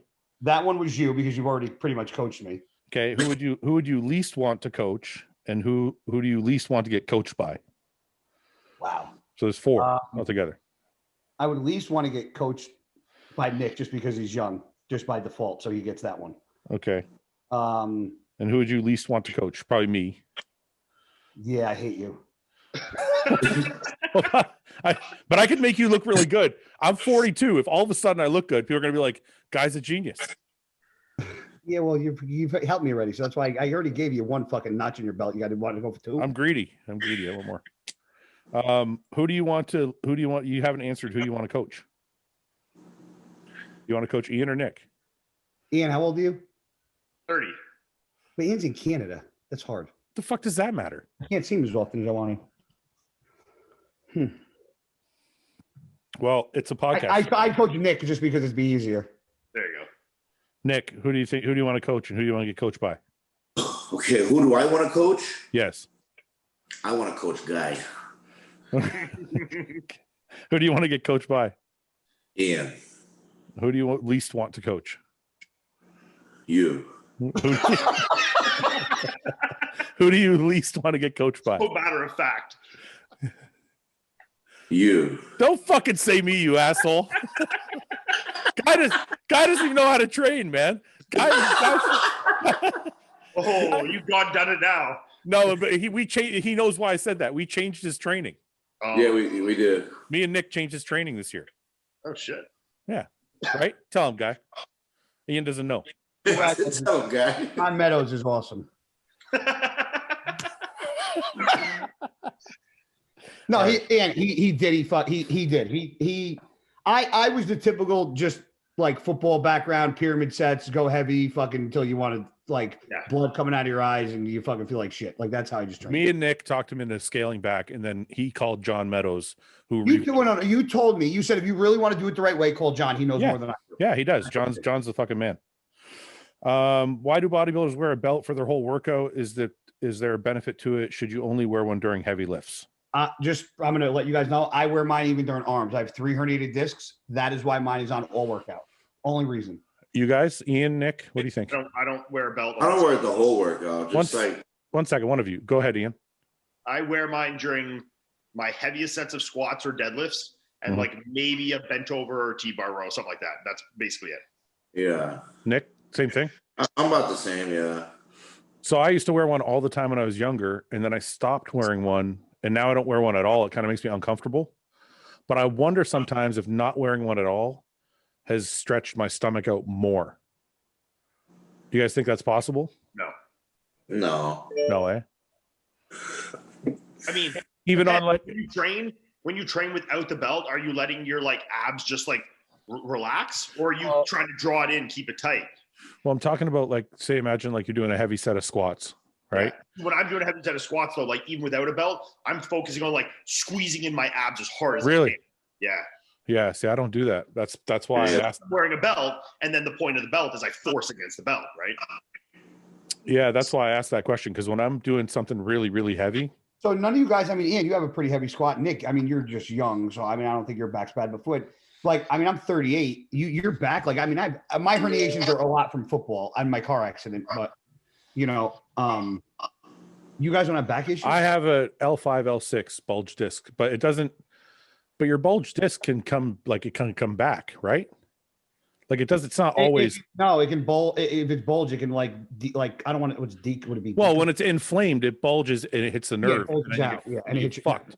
Yeah, I've been there. I've had to take like, man, it got so bad one time. I had to take like half a perk every night for like 3 or 4 nights to get to bed. And I herniated a 3rd disc during quarantine in July last summer. And I was on, they had me on oxys for 56 days. I was it was the worst. I was in so much fucking pain, bro. That's why I'm like, my career is just a fucking train wreck. But that's, but I thought is herniation the same thing as bulge? No, it's different. Because if you bulge a disc, when the inflammation goes down, there's no herniation is there. Oh, it's no matter what. Okay. Yeah, okay. that don't go away. Yeah, because mine doesn't get bad unless like mine are hurt. So my back is stiff 24 hours a day. I go to physical therapy 4 times a week. Yeah. Every week I have to, or I can't fucking function. Yeah. And my back is good, but there are times like if I go to do something or bend over, that herniation, those discs and moves. If that thing rubs a nerve the wrong way, my back will go out for a fucking straight up week to 2 weeks, and I can't even fucking sit down and take a shit. Yeah, yeah. Fuck that, bro. Yeah, bad. Would you rather have to eat or never have to sleep? Never have to eat or never have to sleep. What? Never have to eat. Would you rather never have to eat or never have to sleep? Actually, you know what? Never have to sleep. Yeah, I think I'd take sleep. More life. I can live you don't more. need sleep is the thing. You can go forever without sleep. Well, I think what they're saying is if you didn't need to sleep or didn't need to eat, but you could still look the way you look, which one would you pick? Oh, no sleep then. I don't sleep now anyway, so. Man, having a full 24 hours in the day, your whole life, would be fucking awesome. Yeah. How cool would that be? Yeah. I could deal with eating another like 3 meals overnight. Big fucking deal. Yeah. Fucking humongous. We'd have twice. We'd be eating fucking nonstop. We'd never, you'd grow so much more. I hate it when we all agree. I got in trouble from a fan today. Wait, here you go. Would you look the way you look because you wouldn't really recover? No, I don't think that's the question though. It's like in a perfect world if you didn't need sleep. If you could still have all the benefits of sleep but didn't need it. Oh, okay. Then that's different. So then, yeah, you don't sleep. I got in trouble from a fan because he's like, you need to be more humble. I'm like, humble? I'm like, all I do is give everybody. Get made fun of. Yeah, all I do is get made fun of for like 2 hours. I'm like, what are you talking about? The guy's like, you argue with everybody. I'm like, it's called the moderator. Guy, tell him. Podcast, man. It's called the moderator. You can't have everybody agree. Then it's a stupid pod. Then it's stupid, boring. Thank you. It's like, hey, what do we do? We all agree? Okay, move on. Like that's not yeah, that's like not fun.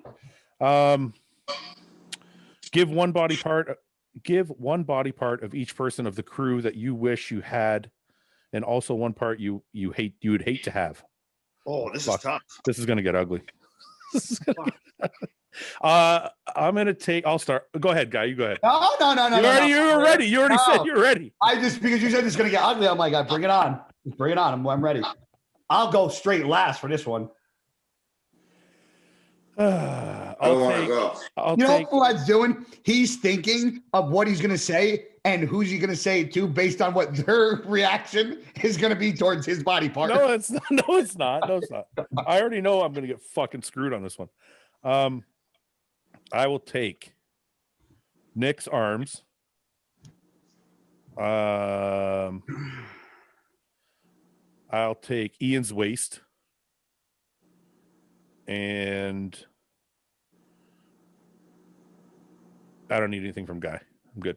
No, I'm just joking, motherfucker. I'm just joking. I was gonna say Guy's shoulders, but I wasn't. That got surgery on him. They're real great. Well, not the internals, just the outside. My shoulders suck. Okay, I'll take your calves then. You're short. You probably have good calves. Not really. I probably have. You ever seen my physique? Next time I see you, I'm gonna kick you right in the fucking knee. I haven't. Have you memorized what my calves look like? Tell me. No, but I know you have crazy hamstrings and you got fucking a crazy side tricep, a crazy side chest, traps that look pretty good, back double biceps, pretty good, lats a little high, but they're crazy peeled. Anything else you want to say to me, you fucking loser? Okay, you're a better person than I am. What do you want me to say? I don't know. Okay. Also, one body part you would hate to have. Oh fuck. Well, yeah, go ahead, buddy. Let's hear this one. We can do this in 2 rounds. We'll all do our likes. Okay, you guys all go first. Yeah, tell me your likes. What you want. Okay, I'd take Nick's hamstrings. I'd take Guy's chest because it's definitely better than mine, and I'd take Fouad's back. Okay, that's relatively nice. Okay, go ahead, Nick. Oh, fuck. I think I'm solid the way I look. It's like I'm good. I was waiting for it. I knew that was coming from a mile away. I don't need nothing from anybody. I was waiting for it. Fuck all of you. That's a good enough answer. Unfortunately, you have to give an answer now. Nick, think about it for a second. Think about what you're saying. What? Think about what you're saying for real, because I can give your answer for you if you want. If I had to pick one thing, I'd take Ian's waist. Bingo. All right. Anything else? No. All right. Okay, let's get some internet freak here just to make it look hilarious. Take my midsection on like a side pose or like my quarter turn or on a front double or something and put it on Nick's body. Put it on Nick's body, yeah. Yeah. Okay. Shit, I want to see what this would look like. Whatever all these things we say, like take me and give me Nick's hamstrings and like the Optimus Prime of broaching that. All this together, yeah. Guy, go ahead. What do you want? I would take your chest. Okay. I would take Nick's arms, and I would take. Ian's got a pretty good back. I don't want to say his waist because then I'd be like you guys. I'm gonna say Ian's back. It's a good waist, though. It's a good waist. You gotta admit. Yeah, but the lat's attached to the waist, so I'm kind of hanging out there, you losers. Such an ignorant motherfucker. All you did was switch the word idiot to losers. Now you stop. You stop. Now I'm gonna go back to idiot. Now now I'm gonna go back to idiots. I wasn't even thinking that, but now I'm gonna get you with the I word. Listen, Pesci, just calm down a bit. Okay, what would you least want? Oh boy, you're first. Fuck. This isn't good. I don't want Ian's calves. Good answer. I don't want my calves either, bro. I don't know, man. Everybody's pretty good. I don't want Nick's waist. Wow, what the fuck? What the fuck do you want me to say? Everything else on you is fucking great. You can take one bad body. My waist is not that bad. I know, but I already have a bad waist. I don't want it to be even bigger. Whoa, so you're saying that his waist is bigger than yours? No. Yeah, what are you trying to say? Whoa, that's what you're saying? Wait, let me rephrase. I love here, motherfucker. This is bad. You know what? We're all gonna just shit on you. This is a horrible question. We're skipping this part. I shouldn't have read this fucking question. I have horrible arms. You could say it. I'll help you out. I don't want to do this question anymore. Because he doesn't want it to come full circle in it. No, I don't give a fuck what you guys say about me. No, he doesn't want to pick us. He doesn't care about saying it about us. I don't give a shit about you guys to shit on me. I don't care. Okay, you go. Somebody else go. I'll come back. Oh man, finish the job. I don't know what I don't want on guys. Guys pretty symmetrical. Okay, I don't want guys' chest. I have a good chest. I don't want it. I'm good that way. My arms are way worse than my chest. So what the hell? I have bad arms already. I don't want fucking worse arms. It's like I said what you don't want. Okay, fine. I don't want guys' arms. There, I'm done. You guys go now. Fuck off. Leave me alone. What guy? What don't you want? No, you're next, Ian. Go next. Fuck, it's on me now. Yeah. I throw me under the bus, Ian. This is. Well, I'll throw it back at Fouad. I don't want Fouad's waist then.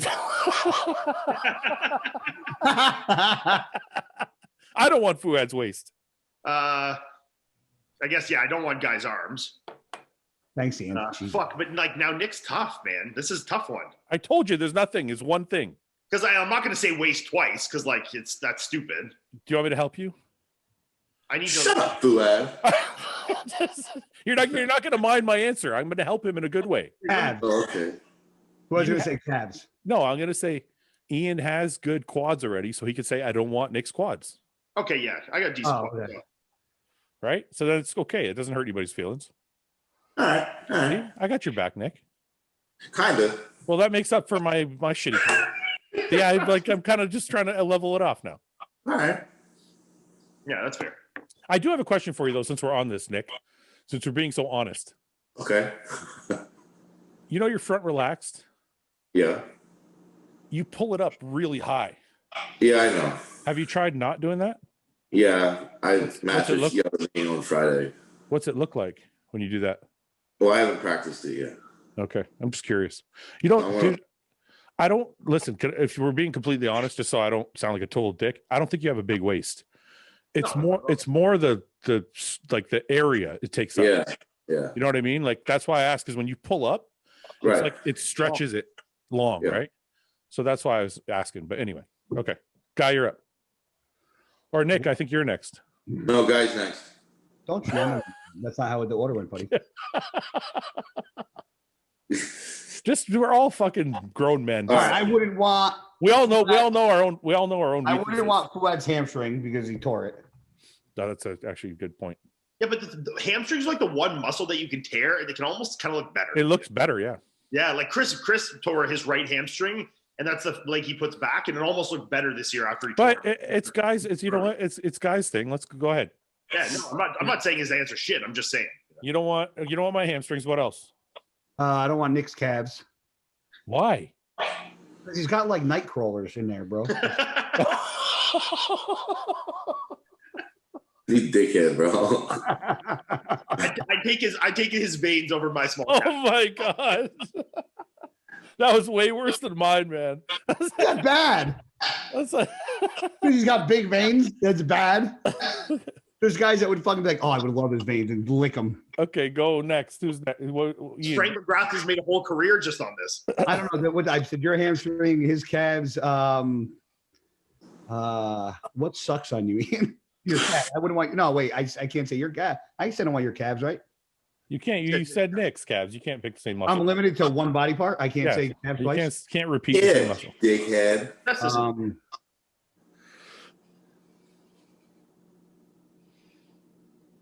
Come on. Today, Junior. I'm trying to think of what Ian has. It's not really that good. Well, this is a compliment to Ian. You can't pick anything. Hey, you fucking kidding me? Oh, Jesus Christ. My chest is definitely the best answer other than calves. All right, chest. I'm trying to think. I know your side chest, your arms look huge. I don't. My side chest, my chest is good, but my front shots is bad. Yeah. Okay, so I know his chest. Okay, Nick, you're up. Okay, my turn. Oh fuck! Here we go. I don't want guys' arms. I don't want Fouad's. I'm gonna cut my arms tonight. Thank guys. You don't want my quads? It's like my best body part. Mine are better.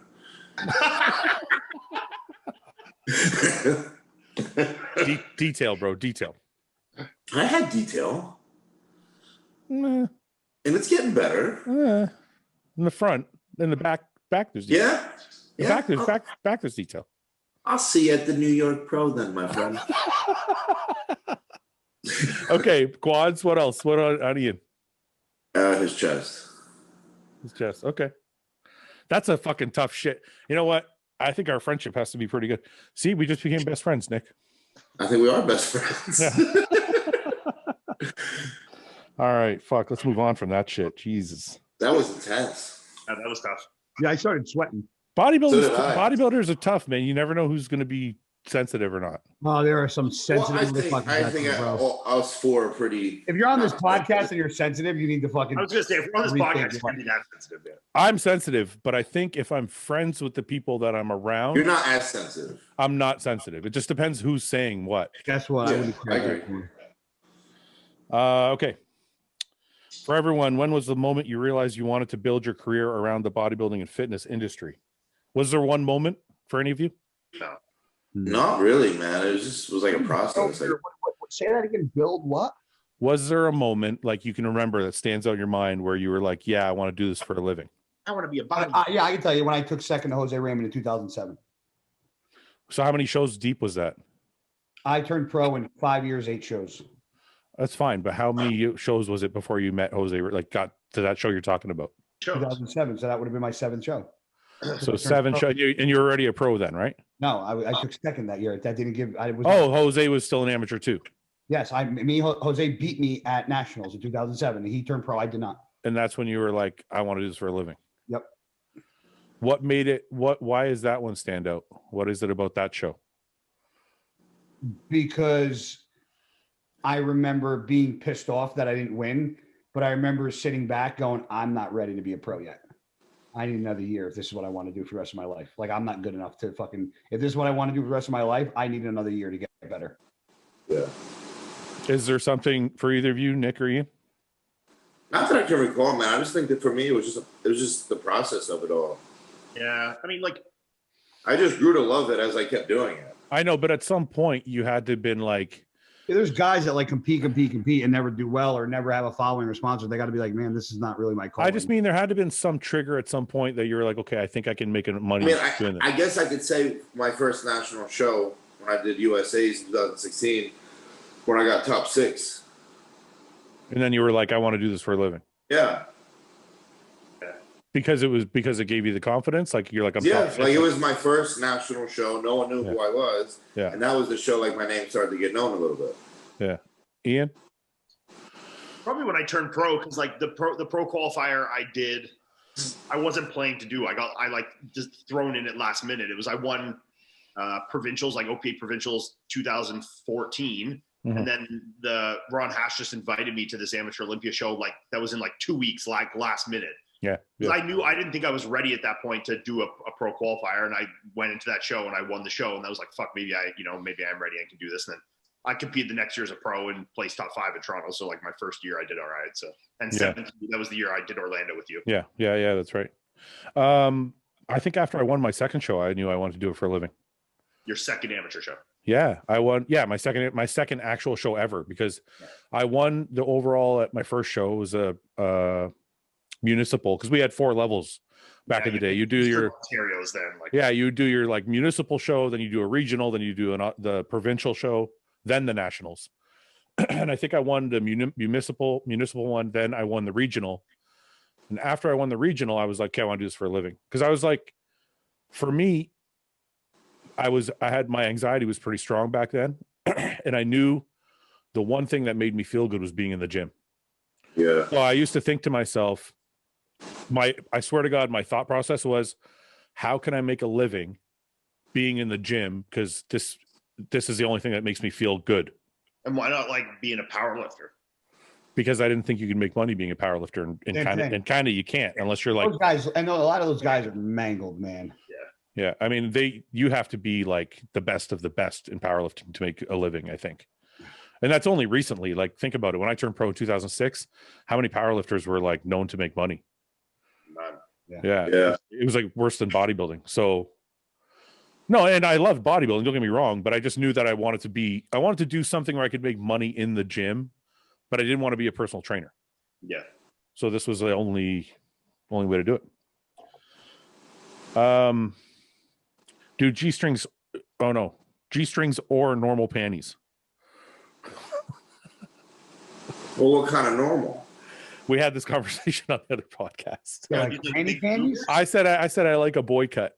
I as it's weird as I've gotten older. Guys, please. I like a little bit more. He's questioning your decisions hard here. It's not a boy. We need to find another third for this podcast. Okay. You know, like the fucking the booty shorts.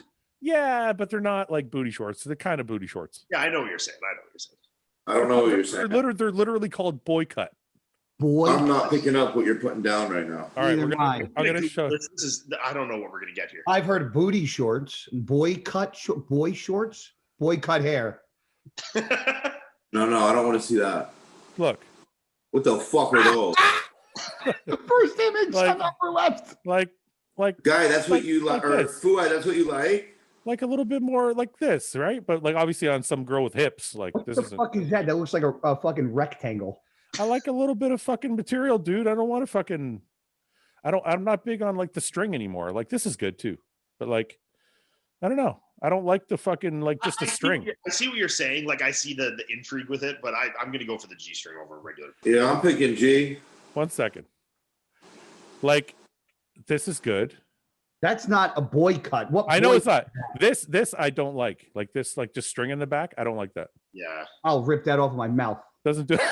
I was thinking the same thing.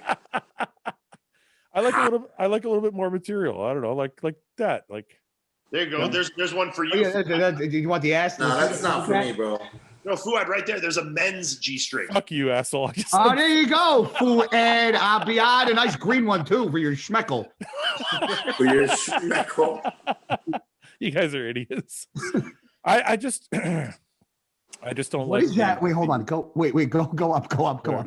Myber gay men. Up, right. No, down. Oh, look at that thing. Okay, fuck. Woo. Anyway, okay. My next set of potion jokes. I'm picking the G string. I like panties.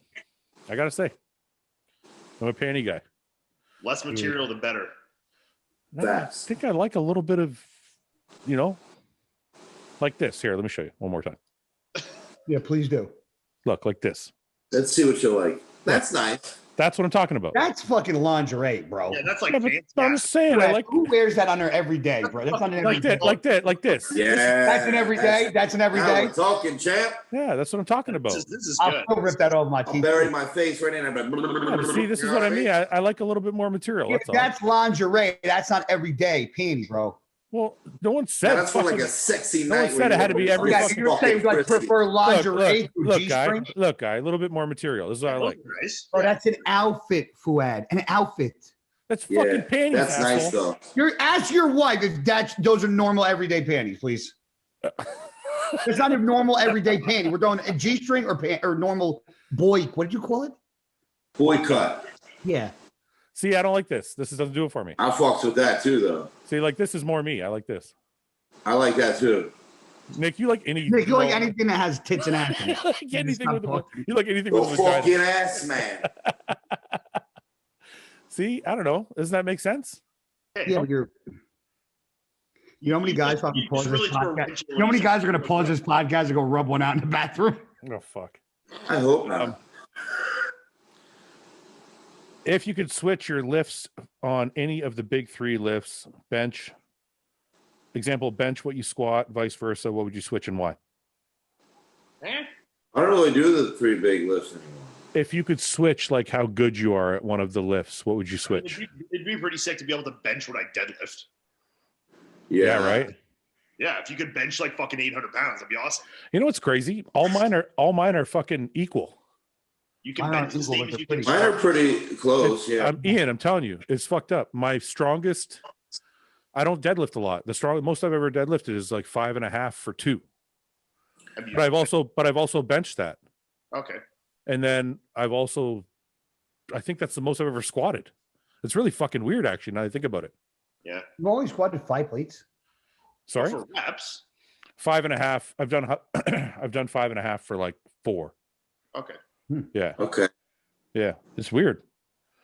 Do you guys want to switch anything, or are you good? I wouldn't mind really. squatting or benching when I squat. No, squatting. What's your best squat, guy? For reps or just amount? Well, even if it's like low reps, what's the most you've ever? I've gotten 6 plates for not 9 reps. That's good. That's good. There's a video actually where I got it for 4, but I was doing it on a photo shoot. Yeah. But the reason why I racked it early is because I had to fucking walk forward and then back. Oh, what do you mean? You know how when you take barbell squat and you get up and you back up? Yeah. I had to take it off the rack because it was a photo shoot and walk forward. Huh. A reverse of how you normally do it. Yeah. Walking it forward. Yeah. So it's and then when I was done, I had to go backwards. It's weird. Yeah. I can't. And I got like 3 or 4 reps and I was like, I'm done. Like I've done that. I've done that with 4 plates. I couldn't imagine doing 6. Walking forward is weird.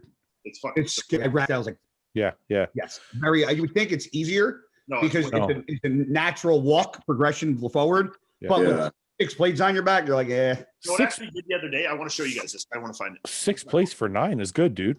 That's fucking strong. I'm strong. I think the most I've ever squatted is 7, but for really dog shit reps. It was when I was like 21 and I thought like a half rep was a real rep. Yeah. So I don't count that. So it was really 5.5 is the Factory actually was there when Factory saw me squat 500 for 20 reps. 5 plates. That's fucking good. That's crazy, man. Nick, I did this thing on the belt squat, but it's a chest harness. Have you guys seen this? Oh, no, I heard that's hard though. It's a chest harness, so it's pulling it down from here like a front squat. It's better.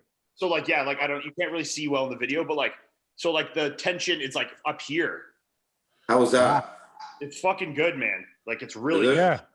Yeah. So it feels like the pressure would be more over your quads. It's way more of your quads, but like it takes like when you the heaviest set there, I did 6 plates aside, and when you unrack it, like it literally tries to like fucking yank you forward. Like how does it feel on your back? Pardon? How does it feel on your back?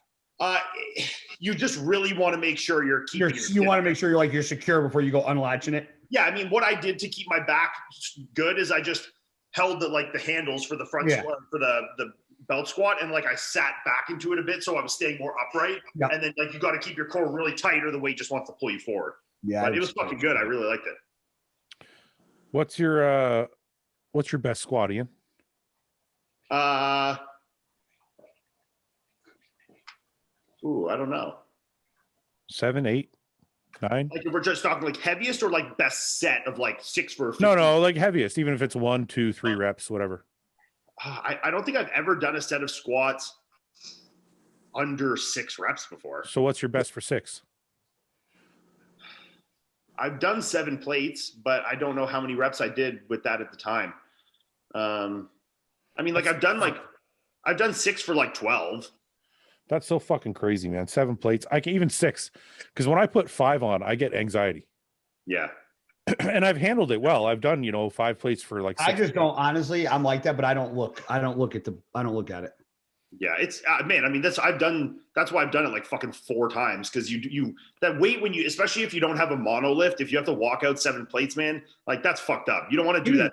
Even 5 or 6 plates to walk back is not fun. 5 is okay. I walk back 5. Yeah, 5 I feel good. 6 is like okay, but 7, man, that's like you take one fucking wacky step, and that's sketchy, man. Right. Yeah. Your knee or buckle or something. Yeah, I've done it 2 times without a monolift, and I did 2 times in a powerlifting gym where you just stand up and then the rack comes. So that feels fine.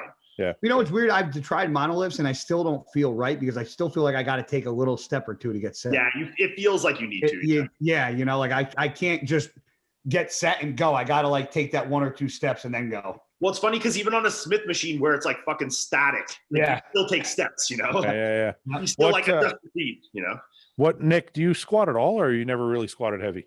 I used to. The most I did was 6 plates and a quarter on each side for 6 reps. Fucking, that's crazy, man. Good for you guys. That's heavy. Thoughts on Cisternino? Actually, I'm curious about this too, because back in the day, everybody used to use Cisternino, and now everybody's like, nobody uses Cisternino. So I find it. I used to. Do you? I love Seth. Fucking everybody I talk to is like testy. I'm like, why? No, I don't like testy. Yeah, I like Cisternino too. I'm like, am I just fucking old school? If I had to pick, if it's real, all day. Yeah. Okay, good. So I'm not crazy.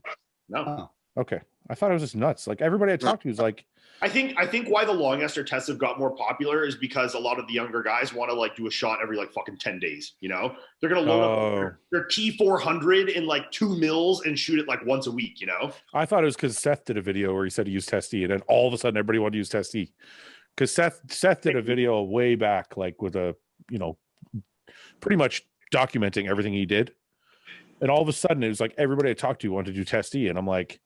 Is it like the Seth effect or is it like something else? Because I always like using Cisternino. Seth's for me. That was the first injectable drug I ever did was Cisternino.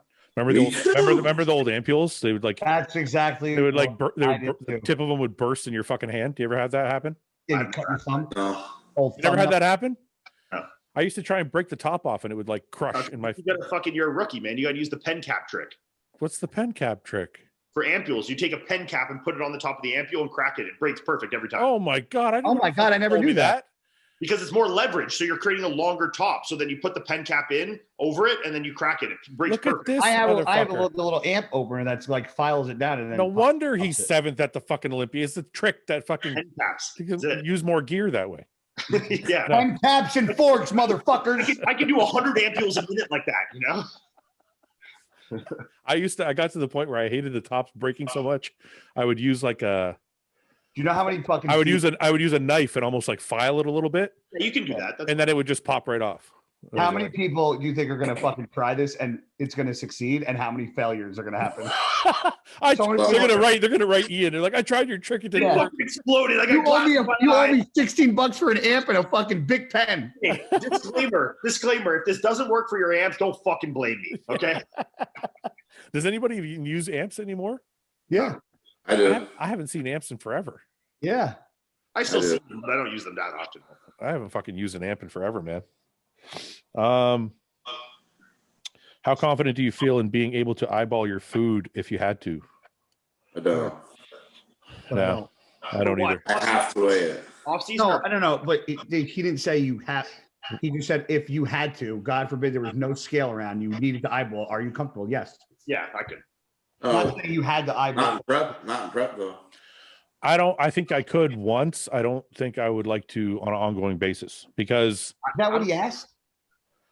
Well, I don't know what he asked, guy. It didn't say it was a short term or long term.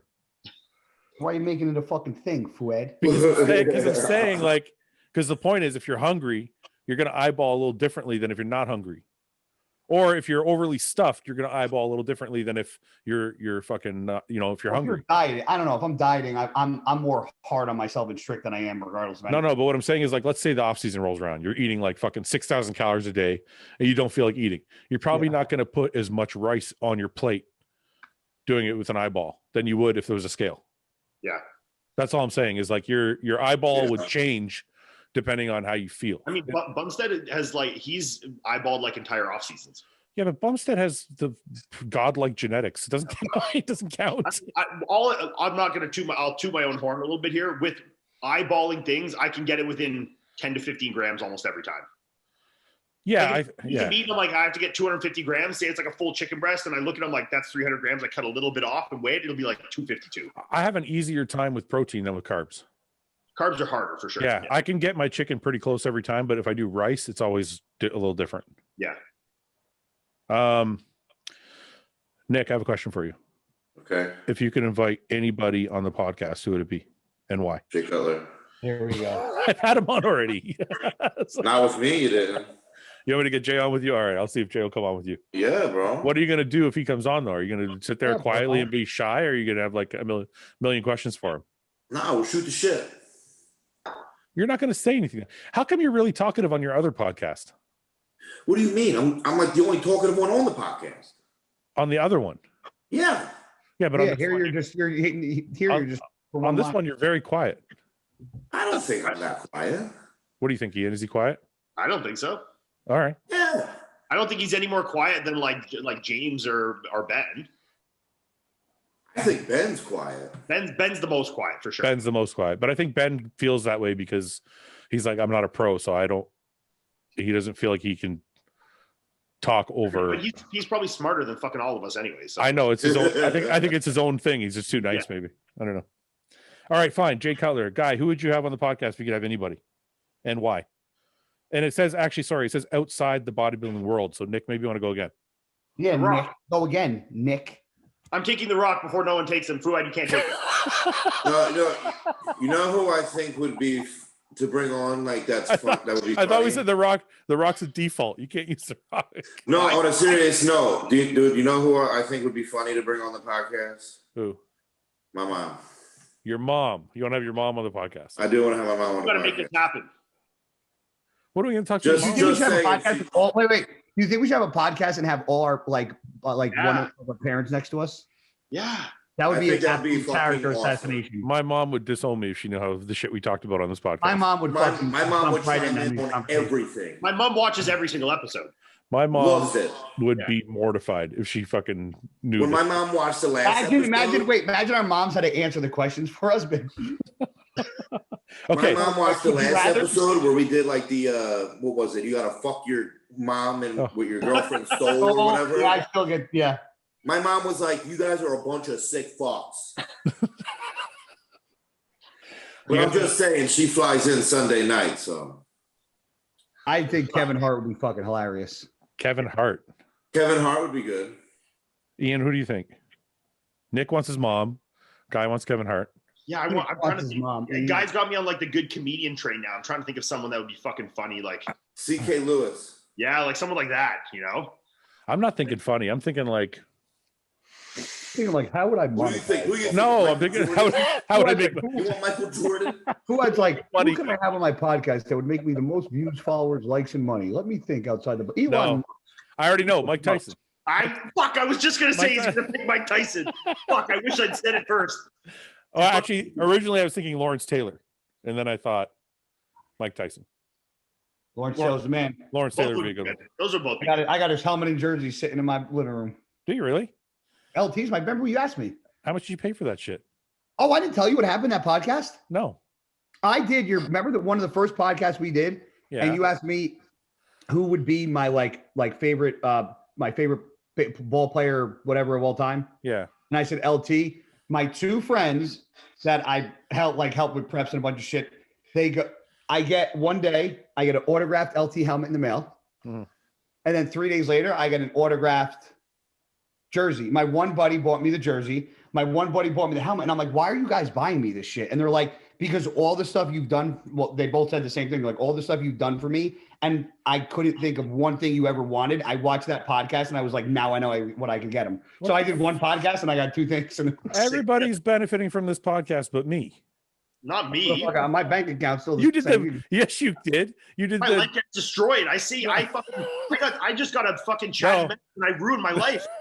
Okay. You know what I get? I get a fucking. Ian, you did the "Did you see my shirts?" and they sold well. Oh yeah, that I sold like fucking 1,000 shirts of those. See, you owe me a royalty also. Okay. I'll give you that one. Anyway, no. See, I trained Paul, the guy that was on our podcast last week. Yeah. For like 3 shows. Then he won all of them. I didn't get shit. Your fucking friends bought you a fucking Lawrence Taylor helmet. And sorry to interject here, because I didn't watch it yet. How was it with the kid with the Wildebeest? It was PG. It was good. It PG? Yeah, it has to be PG. Yeah, his dad was sitting next to him. I asked him before we started. I said to the dad, I'm like, you know what we talk about on the show? He's like, yeah, Will watches your show. We watch your show. I'm like, yeah. I'm like, you don't want Will talking about that stuff though, do you? And he's like, well, he hears all of it at school and stuff, but you know. So I could tell that he wanted me to use a little discretion. So we kept kind of kept all the ass questions out. Ass. Yeah. So no, he's good. He's a good kid. I just wanted to help him out. So I did the show and cool. No, I felt really bad for him. We're doing the podcast, and I think on 2 separate occasions during our podcast, he mentioned not having any friends and people picking on him and sitting at school at lunch by himself. I don't know. We should go fucking hang out with him. Where's he from? Yeah, let's go to school. But I'm not sure. We're in the States somewhere. I don't know where though. Will, hit me up, bro. DM. But yeah, I felt bad. So I thought I got Seth to go on his show, and then I thought I'd have him on ours, and hopefully more guys will go on a show now. But no, anyway, he's good. Will, hit me up. I'll go on your show too. We'll all go on your show. He's gonna probably. We'll all go on the show. Yeah, 100%. I'll get Chris Bumstead on your show. That's all. Smack the shit out of all the bullies. Do it. You can do Chris Bumstead clickbait, and you'll be the coolest kid at school. Yeah, I did it. It worked. Yeah, exactly. Have you ever sacrificed anything important in order to get where you are now? Not that important. Yeah, no, not like nothing serious important. Like miss a couple fucking parties or something, but I mean, like, yeah, I'm not. No. Guy's looking like a guilty Gus over here. What the fuck did you do? Guy's probably burned like 3 marriages by now. Oh, relationships bad. Yeah. Is it because of bodybuilding though? Is it because of bodybuilding? Yeah, kind of. I'm just like when I'm fucking zoned in, bro. It's like I went through breakup, divorce, through preps. Nothing fucking bothers me. Well, Nick, you've burned some some baggage on the way too, right? Relationships, yeah. Yeah. I think I probably lost about 8 or 9 friends along the way. I lost friends that were just straight up jealous jerk offs. I don't give a fuck. I don't think anybody I lost was jealous. I think, you're doing this bodybuilding thing and it's your whole life. Yeah. As Ian knows how I feel about the balance issue. Mm-hmm. So it kind of takes over your life, and all my normal friends, they're not your friends anymore. I think we're all kind of in the same boat with that. I mean, obviously my high school friends, like that when I started to get out of high school and I was in the college, and like I'd party with them on weekends, and then like it'd be like every 3 weekends, then every 4 weekends, and then like I for like the one big party at New Year's, and then it's like kind of slowly you're like. But that's the difference why they're fucking flipping burgers and still doing what they're doing. Well, that's not true for me. Some of the guys I used to, they're doing fine. They're just it's just a completely difference in lifestyle. Yeah. I'm lucky enough that I don't think any of these friends judge me for it. I mean, there's obviously going to be a few of them. Like I remember when I first started getting into it, and I think a couple people thought it was like the more like you think you're too good for us and like the shit we do kind of world, like, oh, you think you're in there bodybuilding, you're better than us kind of thing. But I mean, when people see that you're making something of it, you're making a career, making success of it, people can't really think. Yeah, but even with that, and I still get even no matter how successful and how much money you make, I still get the comments that people go, oh, you don't have a real job. That comment fucking irks me more than real. I'm like, listen, I probably work harder than fucking like most of the people that so don't say that I don't have a fucking real job. That's like the one comment that will set me fucking off. So a couple things. One, to me, that's a big sacrifice. There was a huge group of us that used to all train together in my early 20s. And as I started to succeed, a lot of those guys started doing other things. So I lost like eight or 9 friends along the way. That actually, to me, is a sacrifice. Like that bothered me. See, mine, like, I never lost the friends. I just, like, any of these guys, I could text them tomorrow and be like, yo, what's up? How you doing? Like, and it's cool. Yeah. But, like, I just don't hang out with them every weekend like I used to. And, like, they understand. I understand. It's, like, it's all good. Yeah, I don't mean lost. Like, I don't, like, we hate each other. Yeah, I don't. Yeah. I'm ready for this. Ready for this? There's a fucking kid. I'll even say his fucking name, Dominic DeKeel. I don't even fuck. This kid, I trained with him. Right, as an amateur for 3 years. Every fucking day I trained with him. I turned pro in 08. Okay, I took second in 07, 8, and then 2008 I won. 2009 he went to go turn pro at the same fucking shows at nationals. Gets like 15th place, 14th. It's like gets his ass beat. Never fucking trained and talked to me again. Yeah, that's a shitty person. Asked me to the show, was so mad, and he made a comment to somebody, and he goes, how can Guy win the show last year and I can't? I'm like, that's really how it is, huh? Yeah, like, everybody that I'm friends with, I'm like Nick, go win the fucking Mr. Olympia, bro. Like we're boy. Like I don't give a fuck. Like I'd be like, that's my dude right there. Yeah. I'm like, I can't believe these selfish motherfuckers, bro. They're all over the place, and they all wear fucking masks. They're all fucking wolves in sheep clothing, bro. I lost a lot of friends just because they're just jealous scumbags. Yeah. What was the fucking quote I saw? Your friend. What was the fucking quote I saw? It was like, when you have nothing. No, it was something like it was something. I'm gonna fuck it up, but it was something like your friends are your friends, but they want to see you do well, but never better than them.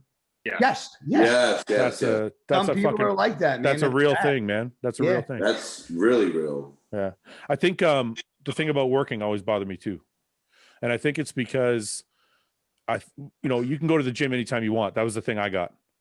You know what I mean? Like, all my friends say that. Your job. Yeah, you have a real job, but you can go to the gym whenever you want, man. Just do what we want you to do. And I'm like, yeah, but you're right. I can go to the gym at 9 p.m. if I want to, but I don't want to. No. And it's my job to eat and train when I want to. The gym when I want to, because that's my job. To make it the most conducive and successful, optimal for me. Yeah. You know what I tell people when they say that? I go, let's get something straight. You're the one that wants to train with me. When my friends want to train, I'm like, you are asking me to train with you. I'm not calling you and asking you to fucking train with me. So if you're asking me to train with you, don't ask me to change my fucking schedule. I've said those words before. I always felt really dickish saying it, but I've actually said that before. No, zero dickish at all. Yeah. That's allowed then? Look, think about this. Would you ask Tom Brady to change his practice time to throw a football with you, or would you show up when he asked you to? I'll show up. Oh, I'd say you could throw a ball whenever you want, man. What the fuck? Tom Brady would fuck you up, bro. You think Tom Brady would beat me up? Yeah, I saw him drunk at the Super Bowl on Barstool. He would smack the shit out of you. You know what I think is funny? I think if people shit on him so bad, they're like, "Look how drunk he is." I'm like, the guy just won his 7th fucking Super Bowl. Yeah, I would have been naked in that fucking walking. If he wasn't drunk, I would judge him harder. Yeah, that's right. I know, right? Yeah, why the fuck aren't you drunk, man? You just won the Super Bowl. Okay, let's do one more. One more. This just started getting interesting. Well, fine. Do more. I don't give a fuck. What's this? Is the Nick Walker beef with Blessing a charity event? If so, that's super nice of you. Should do that, Nick. Charity boxing event, yeah. You should fucking do that. I thought about doing it because there's a boxing thing on May 4th in Tennessee. I'll box you. What'd you say, Guy? I'll box you. Okay, Guy, you're on. Me and you. May 4th. I'm gonna beat the piss out of you. Oh, I'd love to see this. I'm gonna fucking just jab from the outside for fucking 6 rounds. I'm gonna come in fucking low, bro. No, you can't. You're not gonna. I'll fucking throw some dirty elbows in there. Guy's gonna be quick though, man. He's gonna be quick. Yeah, watch that wrestling. You might want to fucking. I will kick your ass. It'll be Hostile versus Blackstone. I'll kick your ass. You'll wish you signed with me originally. I'm gonna fucking turn your face into chopped meat. Are you serious? I'm serious. Bro, what do you want me to do? Okay, I'll fucking go on Amazon buy gloves right now. All right, me too. What gloves should we buy? let's Light one. Yeah. Let's look it up. Ian, I'm trying to tag you. Did you block me? We have to get the. Yeah. Why the fuck would I have blocked you? I don't know. Because you're coming up. IAN? No, that's why. It's IAIN. Guy, which gloves? I'm going to buy them right now. Shut. I don't fucking know. Right here, Guy. Let's fight with MMA gloves. With what? With these MMA gloves. I'll punch you in your fucking head with How many ounces are these? Go down. They're 4, I think. 4 ounce? Bro, you got to reach. I can't fucking take that much heat. Oh, I gotta. You sound like a pussy, Guy. Buy whatever you want. All right. All right. No. Can't take that much heat. All right. I'm buying some boxes. Are we gonna box or not? Sure. Do you think people want to see that though? Nobody wants to see us box. I fight winner. You fight winner? Same day. I fight the winner. Same day. Same day? Same day. No. You gotta unless you're ready. You got to fight somebody too, and then we'll do a tournament. You and Blessing. No, Nick. Nick and Blessing.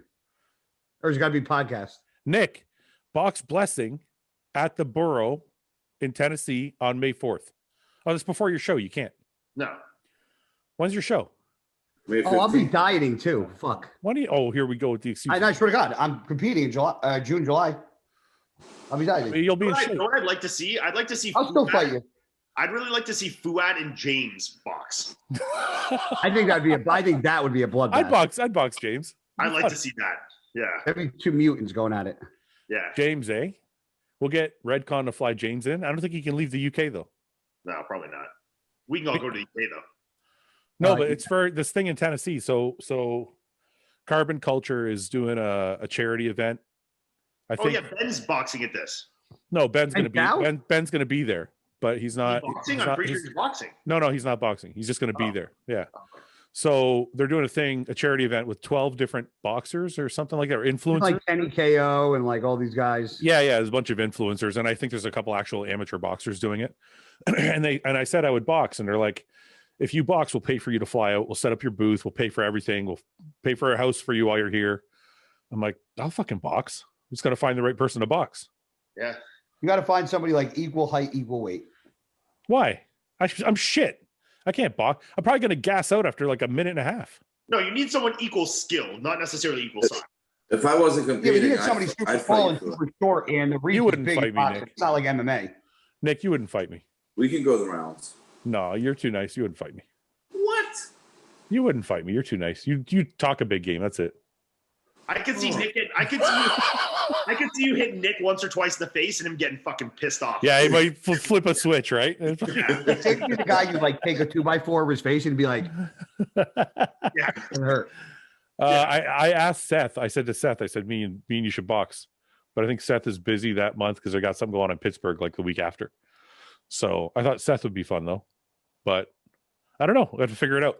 Guy, we should box. How tall are you?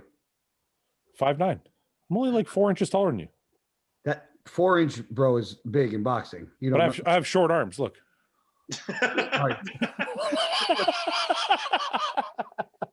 I would get like 2 or 3 solid like haymakers in, and my shoulders would just crumble. If you had to choose one compound for fat burning while on prep, would you choose GH or T3? For fat burning? Yeah. I mean, I'm just gonna take as a whole, just take GH. Like, yeah. You know? If I had to pick and choose between the two. Yeah. Well, I mean, T3 can make you look really shitty if you're dieting too hard. Yeah. No, I mean, like if you're dieting, cardio can make you look really shitty if you're. I think if you're dieting and you're not taking GH and you're taking T3, you probably run the risk of looking like shit. Yeah. Yeah. If you diet the right way, you shouldn't really need T3 at all. No. I don't go higher than 25. Me neither. I haven't done any in 3 years. Yeah, I usually use it, but I only go like, I'll start with 12 and a half. I'll go up to 25. I know guys that go up to 7,500 and I'm like, yo. I went up to 100 back in the day, way back. But that, that's, what's that? I'd be so fucking flat and like so stringy if I did that. I was flat and stringy, but I was shredded as fuck. It wasn't listen, I had a coach who was telling me what to do. Of course, yeah. So I just did what he said and it worked. I was those were probably the most shredded years I've ever been, but I was definitely like stringier than not only was it a lot of T3, it was a lot of fucking anti-estrogens too. Yeah. So just flat as fuck. So not a good idea. Would you rather go without shampoo for the rest of your life or toothpaste for the rest of your life?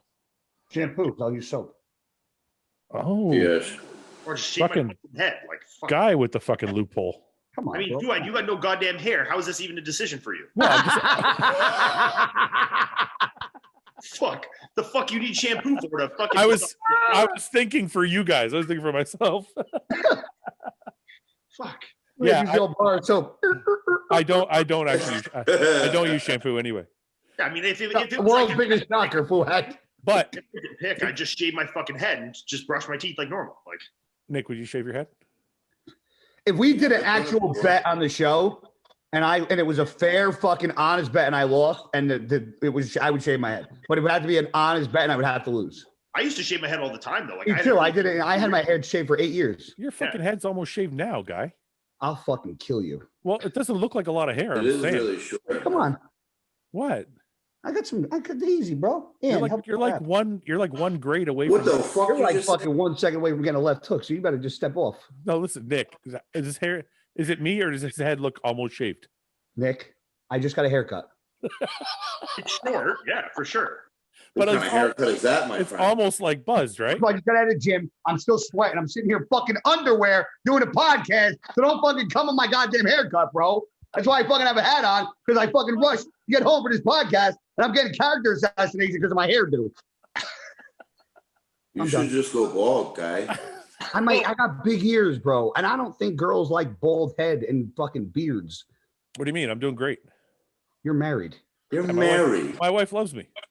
Yeah, my girlfriend didn't like me when I had short hair. You need a certain shaped head to pull it off, and Fouad's got the right shape. I pull it off. I think I look. Do I have a right shaped head? Let me see. I don't think so. Ian, is that how you say it? Is it said differently with the extra I? No, it's just Ian. Yeah. Oh, okay. Let me see your head, guy. This is an odd question. When we're gonna judge we're gonna judge your head, bro. No, it's not the right shape. No, you got a Hold on. You'll come at me sideways. You got a good size head. Hold on. It's not the right shape. Nick's got the right shape, and Fouad's got the right shape for sure. It's because guy's head's not wide enough. No, it's because of the top of his head is narrower, and because he's got pointy features, like his nose and his ears, he's got pointy features. Where you've got like rounder features, like Nick too, he's got like rounder face, rounder nose. Yeah, I could pull off the round head look better than like sharper features like this. Guy, how do you feel about that? Well, now that I know my head sucks. This was. We're all gonna need therapy after this fucking episode. Fuck. Yeah. I'm gonna find I'm looking for a picture with. I have pictures on my phone with a bald head. Do you think there's a level of bodybuilding anyone can reach? Here, this is pretty much bald. I mean, I had it bald. This is being flex. Can you see it? It's not bald. It looks the same as now, guy. No, it's not. No, that's the fuzz on the top. You look great. Your hair looks like it's receded over the years. Thanks, asshole. It's called fucking Father Time. Nick. I got some here too. I think I had my head shaved for a long time. I had my head shaved for North Americans. Yes, but it's difference of shaving your head when you're not 38 and your hair is going backwards. Fouad told me to grow it out, so I'm growing it out. It looks better. I saw the spiky shit you had going a little while ago. Look, you like it? Yeah. Here's full off season with a shaved head. That's not bad. It's a good head. It's circle. It's a good circle. It's a good head. There's the shirt. It's a good head. All right, next question. Who would be the best porn actor on the entire podcast, including the other show? Why are you raising your hand? Is it because you think you have a big dick? No. I'm gonna say James. James is definitely the worst lay, and he admits that. But I can. Why would he? He would even come in like 30 seconds with those fucking glasses and like his beard. Like it's just he's such a character, you know. I'm gonna say Ben. Yeah, Ben is definitely the most. Ben looks like the most porn starish of all of us. Yeah. I can agree. Like the most porn star. Well, with the neck tattoo and the whole thing. Neck tattoos and the fucking like. What pornos do you watch? Shit. What? Got on blondes? Well, what porn are you watching? I don't see a lot of. What porn are you watching, guy? Is number one on my search bar. What is it? Stepmoms or MILFs. MILFs. Stepson. No, I don't type in stepson. Is it really stepmoms? Yeah. So you like you like the porn where they come in and they're like, "Son, what are you doing?" And he's like, "Yeah, what do you want, mom?" And she's like, I'm not your real mom." And then they go at it. Yeah, and they start going at it. It's just awesome. I don't think I've ever watched the narrative part of a porn video. I think I just told you all of it. Don't worry about it. That's it. Every porn is the same. So just about. Stepmom's your number one. Yeah. What's number two? MILFs. Well, that's kind of the same thing. What's number three then? At that point, I'm just typing in. I'm going to start shouting things out that I think are in the search bar. Why do you think at 26 you're looking at like mom shit already? Yeah, but younger guys are the ones that are going to watch that. I started watching that shit when I got older. Really? I like older women. I've never been into that ever. No. You've never watched like stepmom MILF stuff? Well, I'm sure like the porn star, like you know who Lisa Ann is? I've watched it by happenstance, but I didn't go seeking it out. You're like I saw it once and I stopped and watched. Yeah, the thumbnail caught me, so I'm like, okay, I can do this. Yeah, I know. Serious, we're all just sold by the fucking Pornhub thumbnails. That's all that matters. Yeah, it's true. I know who Lisa Ann is. That your favorite? She's one of them. Yeah, moms. Moms don't look like that though, right? No. No, that's weird, bro. No, that's too far. Guy, what's your? Do you ever watch amateur porn, Nick? Well, like the college stuff? No, I need a little fucking direction in my porn, not just thrown together fucking skanks on fucking college kids. I'm sometimes down with the amateur. Amateur is not college kids, just people. Real people.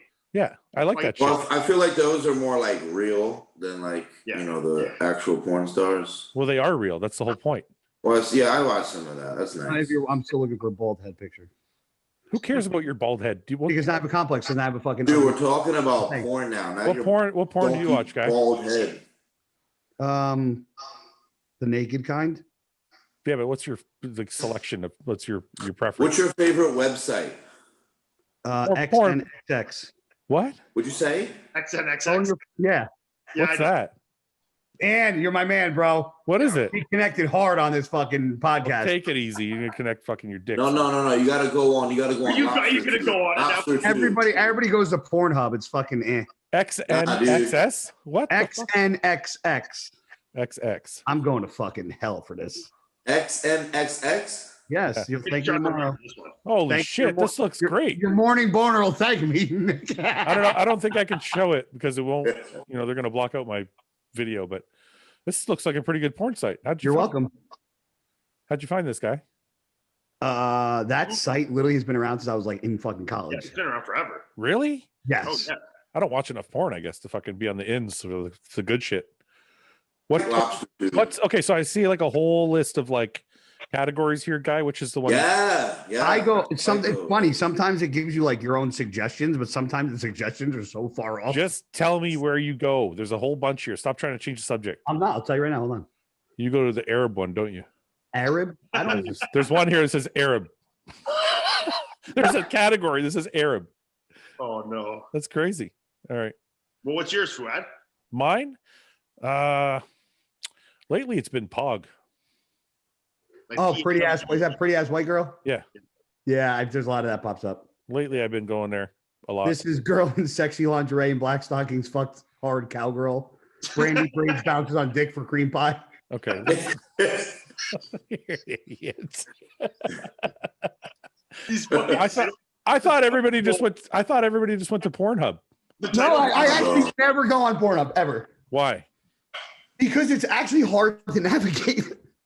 How do you figure? This one's way easier. Simplicity in his interface. Yeah, I don't need fucking to be clicking on my fucking whatever to rub one out. Less clicks, the better. Do you go to your laptop or use your phone? How complicated is it for you? I use my phone. Not complicated, but I also have a phone soap upstairs that fucking cleans my phone. It's called the phone soap. It's called phone soap. Yeah, you put your whole phone in it. What the fuck? Okay, explain this to me. I'm new at this stuff. So this is like a phone. You said phone soap. Phone soap. Like a bar of soap. No, you are fucking just. No, I'm saying like bar of soap, phone soap. He means like the word soap. Yes. Yeah, soap. All right, that's all I'm trying to understand. Holy, what the fuck is this shit, guy? Man, I gotta get one of these. This is cool shit. Phone soap. What the fuck? I should be fucking getting royalties with this fucking podcast. You're not getting shit. Look at this. A lot of cool technology. You put your phone in and it cleans it with like ultra like UV rays. And what's it clean? Oh, you mean actually cleans the screen? Yeah, the whole phone. I put my whole phone in it like this. Boop. Well, how fucking dirty is your phone? Bro, you know how dirty phones are? Dirty, bro. Yeah, but nobody touches my phone but me. I don't give a fuck. Okay, but do you ever take a shit and you're on your phone? Well, yeah. That's dirt. And then you wipe your ass and grab your phone and wash your hands and grab your phone. Go on porn sites, jerk off, grab your phone. Good point. Good point. I clean my phone. I don't want to. Every time somebody is quick to grab another dude's phone, I'm like, eh. Yeah. So you throw your phone in here every day and clean it. Not every day. I mean, there's days I fucking don't clean it. Yeah, but that's I mean, look. How is it hard? It takes 10 minutes. I do it. No, I'm saying, look. Once you take it out of here, now it's got germs on it again. What's the fucking point? Well, if you take it out of it after you fucking rub one out, yeah, it's gonna have fucking sticky fingers. So every time you rub one out, I got to put my fucking phone in here. I wash my hands after I rub one out. My phone's gonna be here all day long. So I could go real deep with these conversations, but I'm just gonna fucking pull the e-brake. No, go deep. So all right, so you rub one out. Did you leave the porn going, or do you fucking hit pause and then fucking go clean up? Oh, that's a tricky one. Because if you tell me you rub one out and touch your phone, or you see, well, no, see how I do it. I hold my phone and I do it. Yeah, so with this hand, with the clean hand, the pause button. Yeah. Wait, why do you hold the phone? I just set it up so I'm free. Oh, I knew you. I knew. You know what? I fucking knew. Guy was a complex motherfucker. I know. How's it complex? Leave it up against a pillow. Why am I gonna hold my fucking phone? You gotta set it up properly. I like to hold it. Just hold. Bro, how the fuck? Like, does that look real complicated? No, but like you gotta find a place to rest it. Table? I have 75 pillows on my fucking bed. Well, just hold it in your hand. That's well, who the fuck wants? I don't want to fucking have a shoulder pump when I'm jerking off. A shoulder pump? I'm not fucking. Who holds it this high? I'm not doing lateral raises with it. Where do you hold it? Where do you hold it? Where do you hold it? Just like this. I go like this. Why can't I? You see, I'm like shocked you guys don't just lay it down somewhere and stare at it. I feel gross touching my phone now. Is that weird? No, yeah, it is weird. I'm shocked. Do most guys hold the phone and jerk off? I didn't even think that was a thing. That's what I thought. I don't do that. I've never done that. I hold the phone. Yeah, I hold the phone too. Ian, what do you do? Below. Tell us. Comment below. Do you hold the phone? Yeah, do you hold it? I hold it. Yeah. What the fuck, guy? You're guy. You're the weird one in this. Yeah, because you know why, guy? This is why, guy. You put a porn on, right? And you put it somewhere, right? Yeah. What if you want to fast forward or switch to the next scene or whatever? I'm too picky to keep. Yeah. I'm always fast forwarding. Yeah. I don't want to see I don't want to see the amateur beginning shit. Yeah, but okay, wait a minute. Once you fast forward, right? Let's say you fast forward past the talking to like the blowjob, right? Yeah. Okay. Now you just watch it all the way through at that point? No, I find fucking parts that I know I like. Yeah, but now it's like resting. Now you gotta get up. You gotta get up and move. Who gets up? If I'm in bed, I literally just rest it on a fucking pillow. What do you mean this get up shit?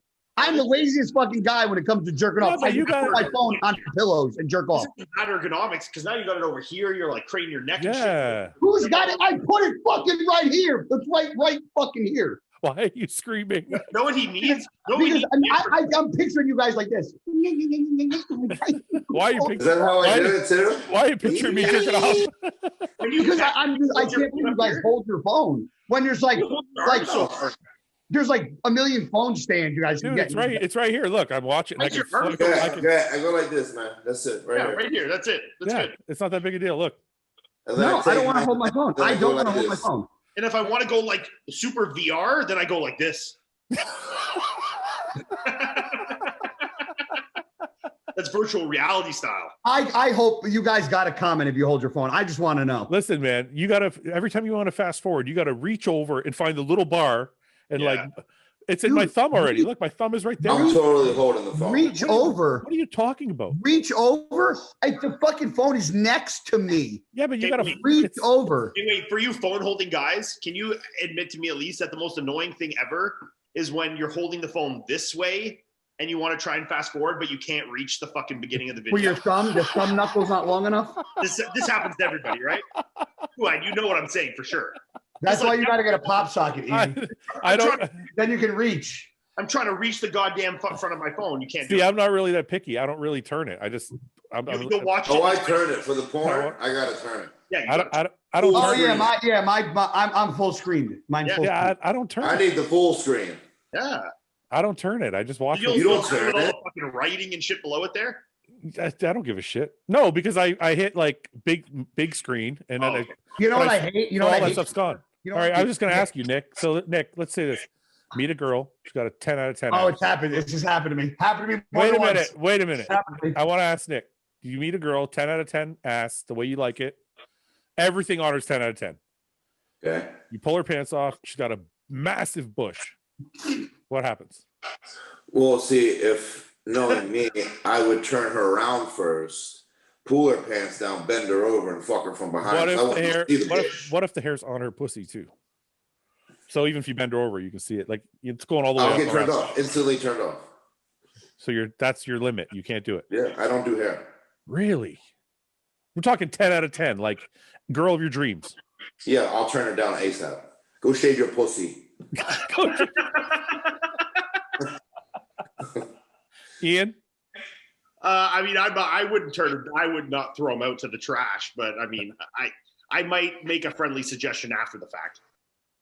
Yeah, see, I'll do it before the fact. What if if this is too much, don't answer it. But if Melissa said to you, I think I want to grow a patch.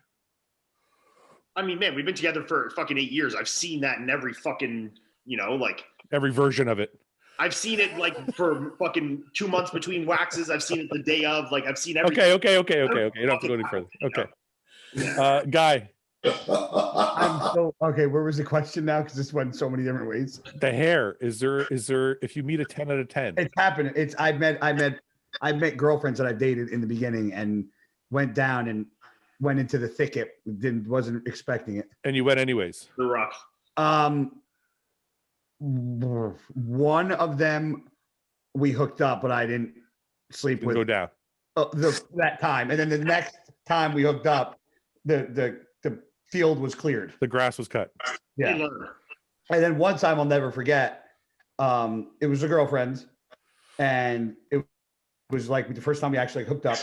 And I was in the shower afterwards, and I was talking about like hair and how I was like, yeah, I got to shave tomorrow. I said I got hair, I got to shave, whatever. I was like, I can't stand hair, it drives me nuts. And she goes, oh, you didn't seem to mind mine. I go, did I mind it? No. Do I like it? No. Yeah. And she was like, oh, noted. And then that was cleared. So it seems like Nick is the only one who's a hard no. Hair's where I draw the line. Okay. Yeah, but sometimes like one of the girls made a good point to me. One of the girls that was my girlfriend for 3 years she actually goes, I wasn't expecting to like hook up tonight. And she goes, and I haven't had a boyfriend or hooked up with anybody in a while. So that's why it was like that. So I was like, okay, you're not a whore. Cool. I can respect that. Nick, what if your girlfriend lives far away? So what if you showed up and it wasn't clean? She knows better.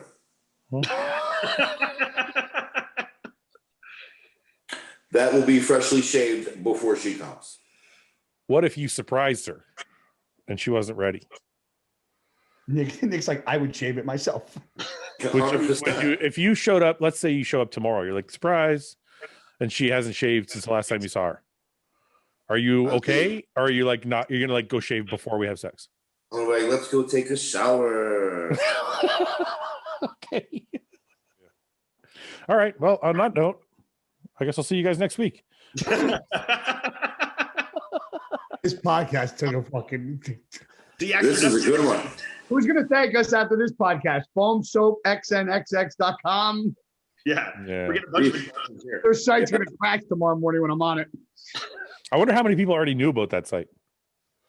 A lot. You didn't, right? Nick didn't. Yeah, I know. That's what I'm saying. Like 50% knew, 50 didn't. Yeah. Nick, thank me tomorrow. Say it one more time. XN. Write it down. For all the viewers, Fouad will put I'm going to go on it right now. In the comment. In the XNXX. Link below. XNXX. Yeah. No, I won't. Hold on. I want to see Nick's It's reaction. It's 3 X's, man. It's N. Oh fuck! I can't even say it now. Fuck. You got it, Nick? Oh, what kind of wife like that?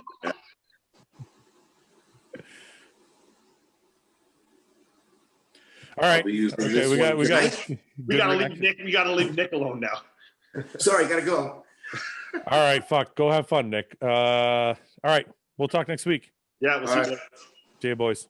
See you later. Thanks for watching. Please subscribe, share with your friends, and like the video. And if you get a chance, check out the description for all the different links to all the different places you can find Hostile and myself. And lastly, check out hostile.com for our new line of supplements and all of our apparel and gear. Thanks again for watching.